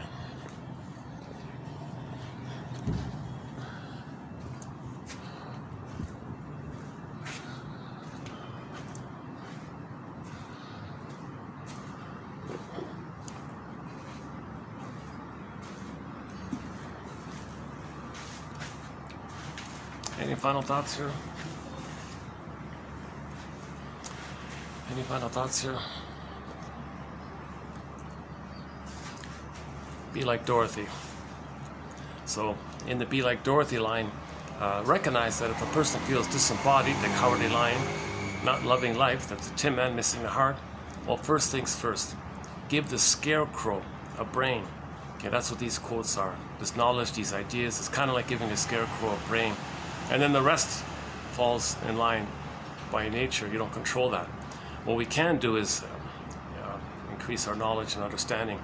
That's like a nest for the egg, and then emotional knowing comes. So first you got to get the theories, then the emotional knowing may come up. If the interpretation is correct, the feeling will follow in. Don't look for the feeling without the understanding, like without the theory that may lead to the true understanding related to the true knowing, emotional knowing. We're looking for the emotional knowing. Okay. Psychoanalysis looks for an egg in a basket that's missing. So first find the basket, weave the basket, then an egg may appear. In one fairy tale, the firebird is in the egg. The firebird cracks out, and the protagonist hops on the back of the firebird and rides the firebird up. That's the emotional knowing, the vibrant flames like that, and you're feeling it comes up like that. But that egg wouldn't be there without the nest. So first weave the nest. So these quotes are like little straws to weave the nest kind of thing. But you need a good nest. You need like a good strong nest kind of thing for the bird to come and lay the egg. I like the idea of these quotes being like a catcher's mitt, and then you can catch the ball kind of thing. Some people call this type of material night vision, giving us night vision, or a lantern in the unconscious, because our authentic self's unknown to us. Hence the metaphor. It's dark. We don't see it. Dark, like dark forest. Okay, we don't know what's go. I know not whither. Bring back. I know not what. We don't see. So we need a lantern. These quotes are giving us a bit of vision like that, like a little light like that, so we can accept it. If we reclaim and re-own our authentic self, we're more whole, hence healed. The title of John A. Sanford's book, Healing and Wholeness. You know, this woman, this author, I recommend her to read Mel Faber. Mel Faber. If by chance she searches her name and finds this video, check out Mel Faber. Psychological Roots of Religious Belief is a good one, and his New Age Thinking, that's a good one also. And Janoff, Faber, and those two, that's what she needs. Janoff, okay, so go to 27:45 to 70 plus the 3 tag on.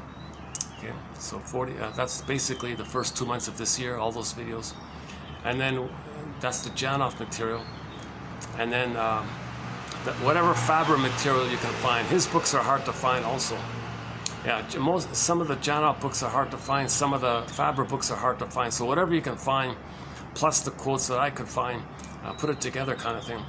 I think that might be helpful. And study identification with the aggressor.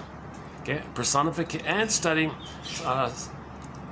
psychological interpretations of myths and fairy tales, because she's creating a fairy tale basically. You know, there's this demon guy running everything. That's like a fairy tale kind of thing. Oh, 1 second.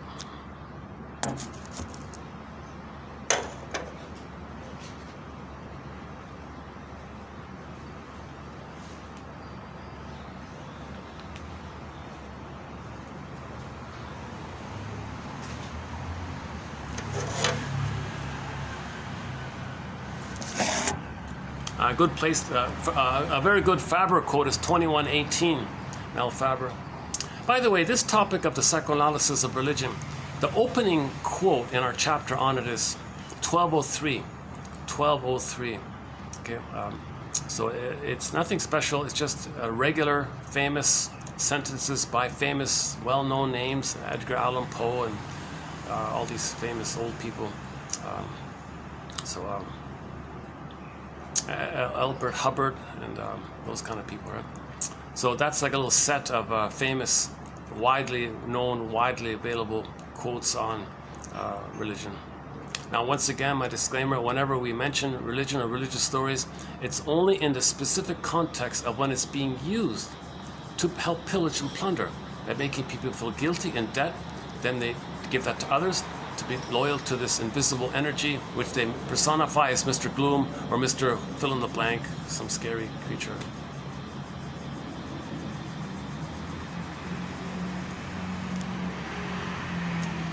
You know, it's funny because a lot of these heavy metal album covers and all this, all these frightening kind of characters, that's maybe they're trying to say that they're traumatized like that, that they feel that those characters are a condensation of the rage of the mother. So you take an image, you take a prototype image of the mother, a breast, okay? And then you infuse into that circle. So take a canvas, draw a circle, and make it angry, enraged, threatening, wants to eat you and hurt you. Everybody's going to come up with their own monster, demon, creature, goat character, okay, guy with the horns character, okay, Mr. this guy, Mr. that guy, whatever frightening kind of thing you're going to create. That's code. That's code of how you felt with the mother, condensed in the brain. Is an image like that. unconscious fantasy. So we got to heal the. So when Lucy Freeman says, when the slogan says "Know thyself," she says, "Know your unconscious fantasies, which are created by your needs not being met and your feelings around it." That's this whole area. Oh yeah, 2822 by Lucy Freeman. Some very good quotes of hers. The most important why question of all, her shrink told her was, "Why didn't my mother love me?" Go there, right? The hand that rocks the cradle rules the world. Women bring love or hate into the world. She has a self-help exercise. If you, yeah, okay, let's try that. So I didn't like her getting lost in this hysterical, fear-mongering, scare-mongering book of hers. So okay, then Freeman has a quote from her shrink. "The things you dislike in a person are their defenses against fear." Okay, then you apply it. So there's an empathy exercise, yeah. Let me try myself. So I didn't like that in her. Okay, in today's author. That's her defense against fear. So she might be afraid of something. She's alone in a village in another country or whatever. She's older like that, and maybe she's afraid of something. Oh, there's the gecko. Hold on, let's see if we can get him in. Boy, they skirt around quite quickly. Where are we here? Yeah, it's hard to see him, right? He's just like a little spot on the wall, basically. He's not a very dark one. He's got like a very translucent, like a see-through kind of, like a glassy kind of skin color or something.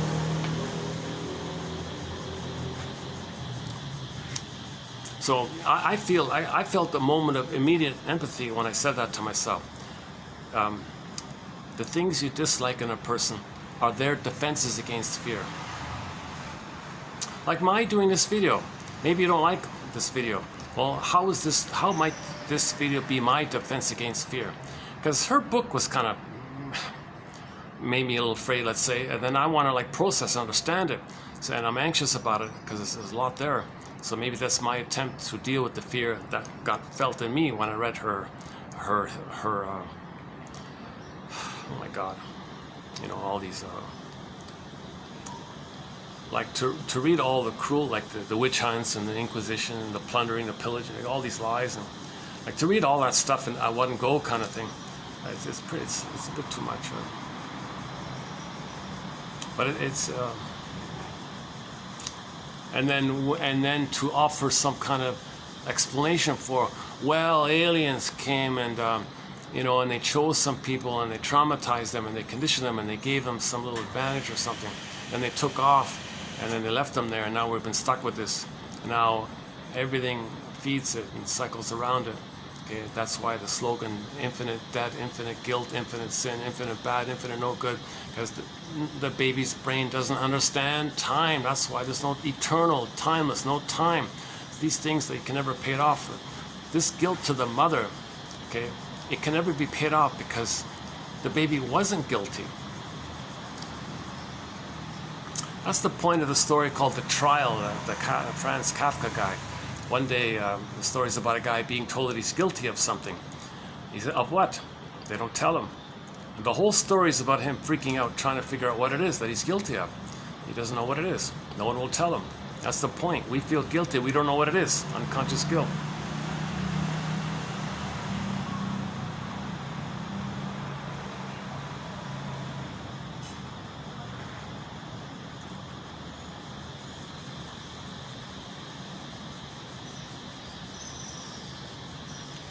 But he did a nice story too, of Franz Kafka. Something about the doll. What's it called again? The doll or something? A story about a lonely guy in a park. What was it?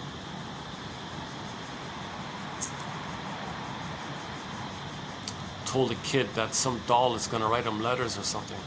And he wrote all these letters to this orphan girl or something. I forgot exactly. Something about the doll. It's a nice story of this, yeah.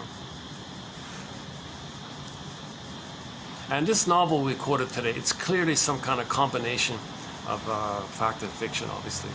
Fantasy, fact, fiction. metaphor, delusion, informative, it's partly. It's a real mishmash. That's the confusing appeal to it, right? Oh, that couple's still inside. Otherwise, I'd go inside. No, that I have to buy something. Maybe I'll just wrap it up here. Let's do one more wipe here. One more perspiration.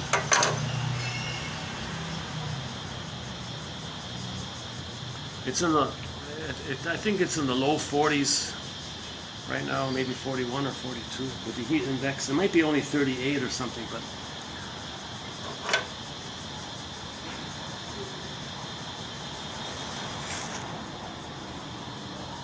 oh yeah, and if you say to you know, the short sellers, you know, all the monkeys are dropping dead now. Don't you care? You care more about the monkeys than my soul? Like, they'll be defensive. They'll blame you. They'll make you feel guilty. That's part of the BPD amalgam. It's survival anxiety. They can't admit a feeling. They can't admit a truth. They can't feel empathy. They can't apologize. They can't feel sorry. If they do appear in any way in that area, it's cynical and sarcastic. And they're always 10 steps ahead of you because they can flip and flop, right? You look in the mirror. Do they mean that? No, over there. Oh, you look over there? No, it's over there. Like the moment you look there, it's over there. It's quicksilver. That's the survival anxiety of the primary process mentation. One guy calls these little beta elements flying around. So you can't catch it because it's just like little fireflies or something. So they can lie like that. Their ability to lie and deceive flips around like that. They mean this and they meant that. They love things. They love when things are vague. They can hedge and make you believe they might even make you believe that they said what you said, or they'll make you believe that they said what you said. Like they can flip and twist all the time. It's a survival trick to distract, blame, confuse, avoid, play dumb, forget, or actually genuinely forget, or pretend to forget, whatever it is. Okay, find their open wound, pour salt on it. Whatever it is, they're panicking like the baby struggling at the nipple, at the breast. Mother, stay still. Mother, relax. Mother, don't push the nipple. Don't hurt me. Don't give me the rubber nipple here. And the baby's like fighting like this. So you can imagine these beta elements flickering around. Guys got fireflies, right? So now later on, they grow up with that mind ability, and that's all survival anxiety. And that survival anxiety is constantly wants to control the mother, express their anger at the mother, do to others what the mother did to them. So the planet might be seen as innocent. They were innocent.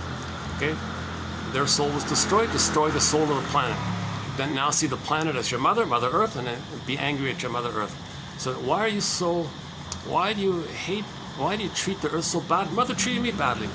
And why do you hate the Earth so bad? Oh, I hate Mother. Like they don't understand that they're seeing the present in terms of the emotional nursery past. Okay, and if you point it out to them, that's considered a kind of feeling, they'll attack it because they can't feel. Right? The truth will bring up the pain with the mother. They want to, as a defense against that pain, they'll say, no, I can't admit that. I can't look at that. Plus, if you're seen as being helpful, that's envy, hatred of the good. So they'll mock it to remove the source of envious feelings, so they won't be triggered of goodness, because then they're loyal to the mother who took away their goodness. Repetition compulsion. Paul Libby Russell, 2119. Pillar quotes in our collection. Okay, Paul Libby Russell, 2119, plus the few that follow it. Morton Keesem, 2291 and 2, about dysfunction, being loyal to the mother, saving the mother. This area. We did the 12 videos on the BPD phenomena. Okay, Grothstein's in there, Christine Lawson's in there. Recently we did 3 very good videos on nostalgia, pathological nostalgia. Okay, we talked about the Fonz's haunted car, this issue. We did some recently 3 good videos on Karen Horney's work, one of our mentors. Okay. Anxiety, we did I think 3 good strong videos on anxiety. See, in the Disney film, when the character with the mop head says, "I prepare for the future," she means in the future you're living in the world, and as you're living your life in the world, you're going to be reminded of the first world. Now, when the baby was relating to the first world, the breast mother, he felt persecutory fears, he wasn't going to make it. Now you're a little older, now you think you're going to be more prepared because you're going to be reminded of it. Now you're going to be more prepared. That's why she's so anxious, always imagining worst case scenarios, trying to prepare, anticipate. It was too much like that because the false belief is that she's no good all the time. So she's got to somehow figure a way to control the mother, manipulate the mother, master this, trick life. So she's looking for all kind of strategies like this. So immense survival anxiety like that. So that's not her true self, nor the previous one, the delusional joy one, okay, who represses anything bad and keeps the only thing the good. That's the repression. So that the anxiety came about because joy was delusional joy. Yes, there's some positive joy, yes, but we're talking about mainly the delusional side of it. And that's why anxiety came on the console. So Inside Out 2, it might be as if anxiety came on the scene. Why are you here? Well, guys, you were overwhelmed and you couldn't process it. I'm going to help continue in your efforts to process it. And that's why fear admired anxiety. Oh, you're awesome, because they're a little bit the same, right? So anxiety is doing fear's job. It's as if anxiety said to fear, well, you're going in the bottle because you were overwhelmed. I'm going to take over now because I'm going to prepare. I'm more prepared now. I know it's coming up. I'm a little older now. I'm going to imagine things and prepare for it. So so fear is saying, okay, anxiety.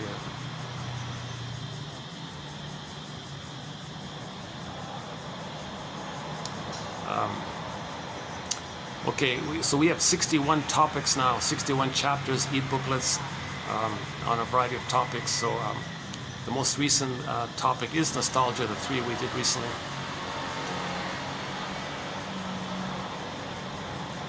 The Henry Hart quotes are good, the one-liners by a guy named Henry Hart. Those are quite good, I thought. We did 5 videos, roughly 200 like one-liners from this guy, Henry Hart. He kind of like did like a Cole's Notes of psychoanalysis, a guy named Henry Hart. So we've got about 5 videos of his work. And then, you know, we're updating each of the, like passive aggressiveness is a thread. Okay, a narcissistic pattern, of course, is the thread. Okay, and we're always adding quotes to all the defense mechanisms like projective identification, projection, proper identification with the aggressor is the key one. This whole issue of symbiosis, okay, the stingers and the clingers is an important one. Melanie Klein's theory about the positions, okay, Robert Bly's work, etc. The best introduction to psychoanalysis is the comic psychoanalysis. It came out in 1955. It ran every 3 months. They put out an issue. It ran for 1 year, the 4 issues. 4 years ago, the complete run got digitized. Also, there's a hardback. That's the best introduction, in my humble opinion, to psychoanalysis. So I would say that's a Dark Horse Publishing in the search engine psychoanalysis. I think that's in one comic, you'll quickly grasp the whole spirit of what it's all about. Repetition, compulsion, okay, you know, projecting your inner critic onto others and thinking others are criticizing you, but really you're criticizing yourself. And then you're reacting to that, self-fulfilling prophecy. Emotional triangle issue, scapegoating, family systems theory, okay, separation anxiety, okay, the womanizer guy, he was a womanizer because he wanted to show his anger at his mother by cheating women all the time. This whole that's in there as well, and more. It's jam-packed with psychoanalysis, dream interpretations in there a little bit. So they do 12 therapy sessions, the whole thing, 12 therapy sessions. There were 3 clients, Mark, Freddie, and Ellen. Ellen got 3 sessions, Freddie 4, Mark 5. So there's 12 sessions all in. That's that comic. Now, you're not going to find the original printed one, which was only 10 cents at the time. A mint condition of that is like 1,000. You can't get it. So, but get the reprint. It's okay. The hardback reprint or the digitized version. That's the best introduction to psychoanalysis. And then maybe read Karen Horney's book, Our Inner Conflicts, James F. Masterson's book called The Search for the Real Self. Okay, or go to our Janoff quotes here, 2745 to 73, basically.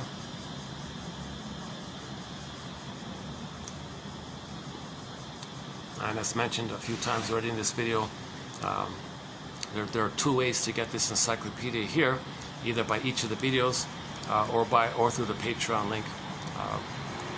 They have a different format. In the coffee, the Buy Me a Coffee one, buymeacoffee.com/psychoanalysis, that was the previous one, and the one prior to that, GoFundMe, GoFundMe.com, also /psychoanalysis. It was like a one-time thing. You could pay once and you get it. This one, they want you to be a member, but you can be a member for a day or whatever, and then get the encyclopedia, and then just before the month is up, you can cancel your thing. That's the easiest way to do it, I think. That's what the guy did recently here. He was a member for like a day, got the encyclopedia, and canceled his subscription. That's fine. That makes sense. I probably would do that too. If I can buy an encyclopedia for less than €5, less than €5, whatever it is, $5. It's just a nominal fee to, make sure that people are interested in it, get it, kind of thing.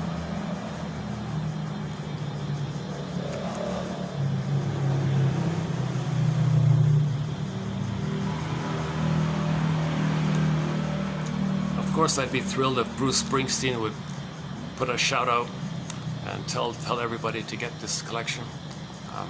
Something like that. Like a major endorsement would be nice, because we got to raise our awareness like this. It's healing for everybody. It's not a either or. It's not like us or them. It's nothing like that. It's like we're all members of the same Earth trauma family, and see, we're all one family. See, we're all the same one species, Homo sapiens, right? Don't buy this woman's theory that some aliens came and gave others some kind of special genetic change. I can't believe it. Yikes. Now this epigenetic theory maybe is part of it. Like, if a mother's traumatized, if there's a long line of intergenerational trauma, it may be that when a kid is born, he kind of picks up some of that from the previous traumas. That might be there. I don't know. But that doesn't mean you're different or something. You just carry all these memories. That's all. That all these ghosts are being passed on or something.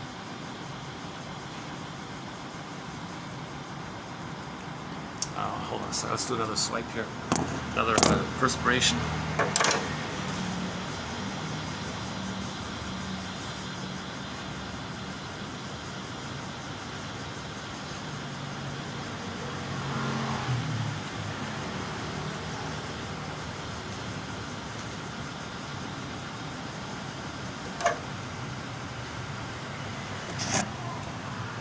Okay, at least now I know where I can go. Maybe this might be an option as a follow-up to when I finish a video at the other places. Maybe I can walk here. Because at nighttime, there's enough light here at night, right? Like, there's enough light here, right? It's dark outside, right?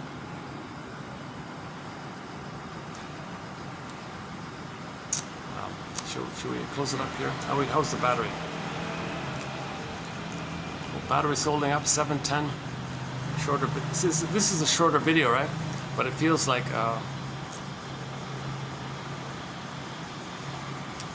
so if somebody's watching this and they don't like all my ums and ahs like that, well, that's my anxiety. Anxiety's old fears. I'm reliving the old fears as I speak.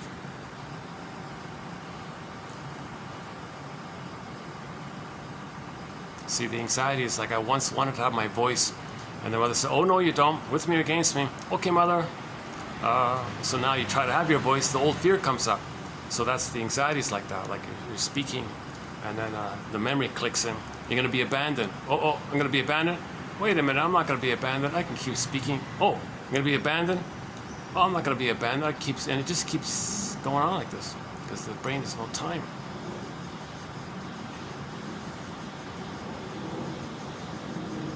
Now, the ultimate healing is like the free association in the presence of a caring witness, because the caring witness, the idea about the caring witness is they have their embodiment, they've got their feelings, they accept their feelings. So if you're in the process of bringing up your feelings, they don't freak out. Them holding their feelings is like, it helps your feelings to be pulled up into you, because they accept it. Plus the caring witness doesn't freak out when you're feeling and then shame you to squash it because as a defense against their feelings coming up. So the caring witness accepts their feelings, and they don't need to do much. They might just do some clarifying observations, or just make some validating kind of statements like, you must have a very good reason for saying this. Oh my God, you didn't shame me? Yes, I have a very good reason for saying this. So he went through the process, or he or she went through the process themselves, so they can, at the right time, give you a little so-called, invitation for mutual exploration. It seems, perhaps, maybe, it's always tentative, usually tentative, sometimes certain. That's the art and craft of the helper. He knows the timing, the right timing, and the right phrasing. Oh, there's another gecko. Oh, this one we can see. Let's see. He's a darker one. Oh, he took off already, huh? Oh, there's the other one, huh? Hey, can I go inside? Oh, I could go inside now, right?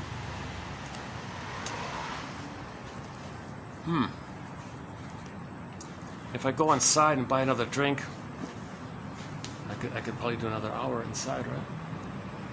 What do you think? Continue or just wrap it up today? Wrap it up today. Okay, that's my immediate response. Let's wrap it up today.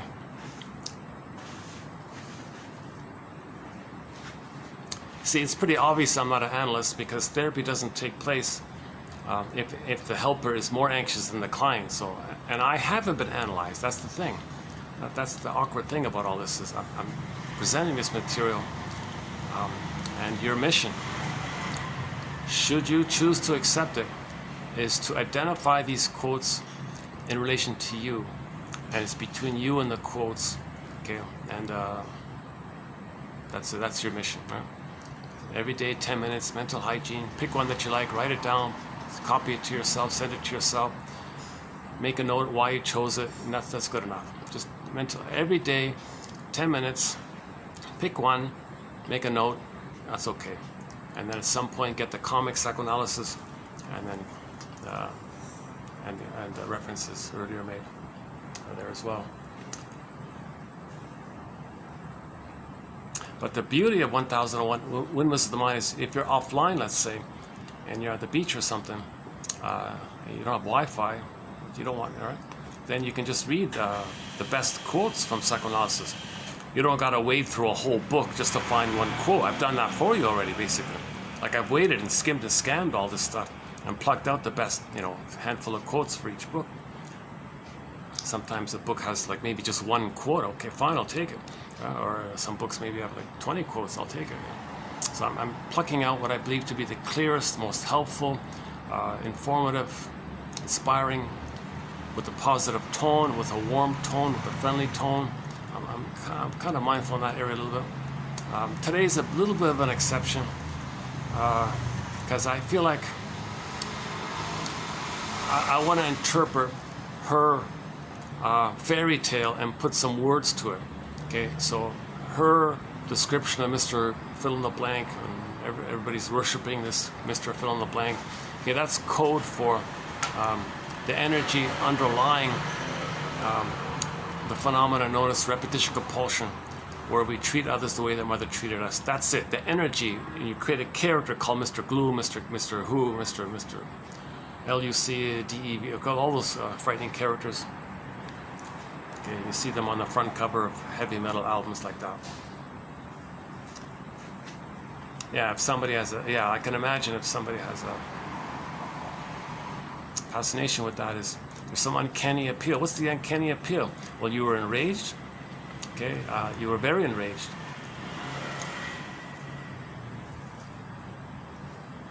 That's not natural. It's not natural for a baby to be scared from his mother. That's out of this world. It's an alien thing.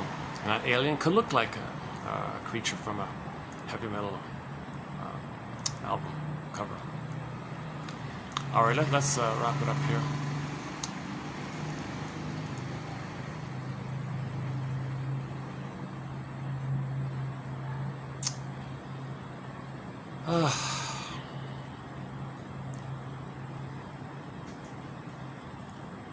I don't want to do a take two, tell you the truth. I don't want to do a take two of this. I don't want to redo this video. I'll let this sloppy, messy video stand. What is it, the beautiful mess? Oh yeah, and inside out too, this beautiful mess, whatever. So let's leave this beautiful mess. Let me accept the ambivalence of this video. I feel like some valuable ideas were presented, not beautifully, but the ideas are there.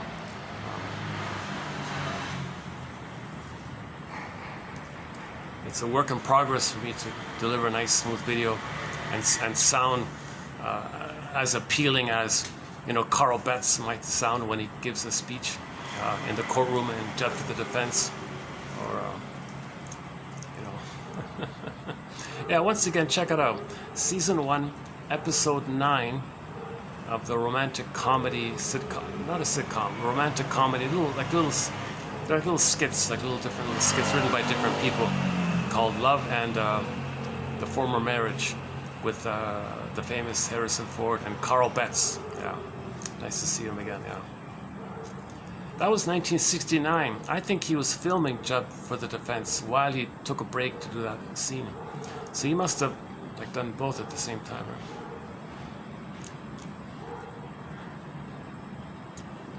Yeah. So Judd for the Defense is a very psychologically, psychoanalytically minded legal drama, and we have many good quotes from that show in our collection. Regarding our thread on psychologically minded film and TV show quotes, go to 2599, Route 66. We got 11 quotes from that classic show. Excellent stuff there. In particular, the first 5. If you read those first 5, I think you'll get another good taste of what this is all about.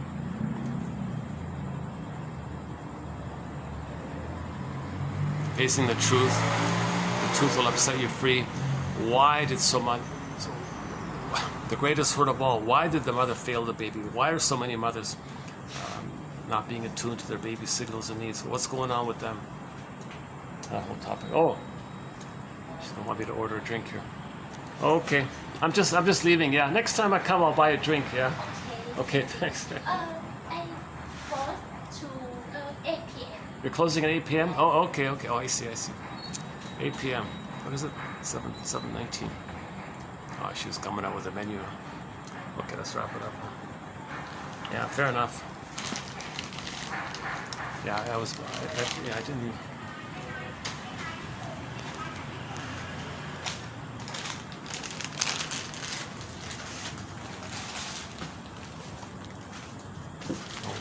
Is it like this? All right, let's do it.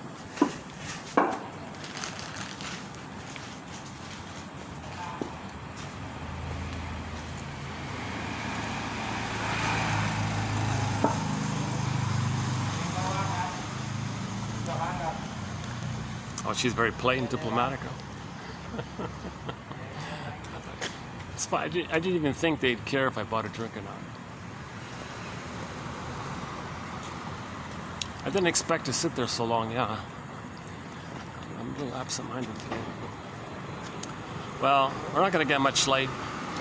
Let's just wrap it up here. Yeah, so thanks very much. Your mission, you've got your mission. And I'll see you in the next video. Thanks very much. Another gecko. Should we close up with one of the geckos? Let's see. Can we get them in?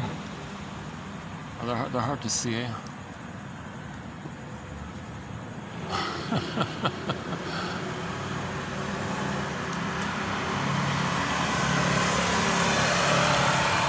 Oh, they gone? Oh, they're just so quick, eh?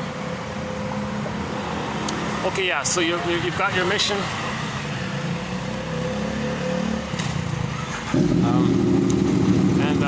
Yeah, I'll see you in the next video.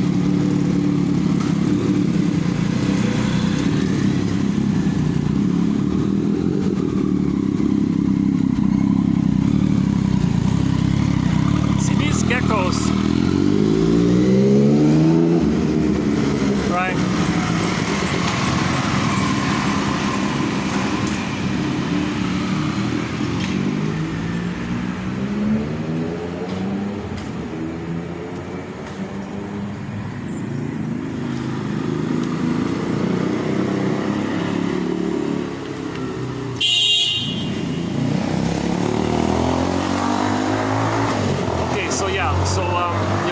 mission, right? You've got your mission, and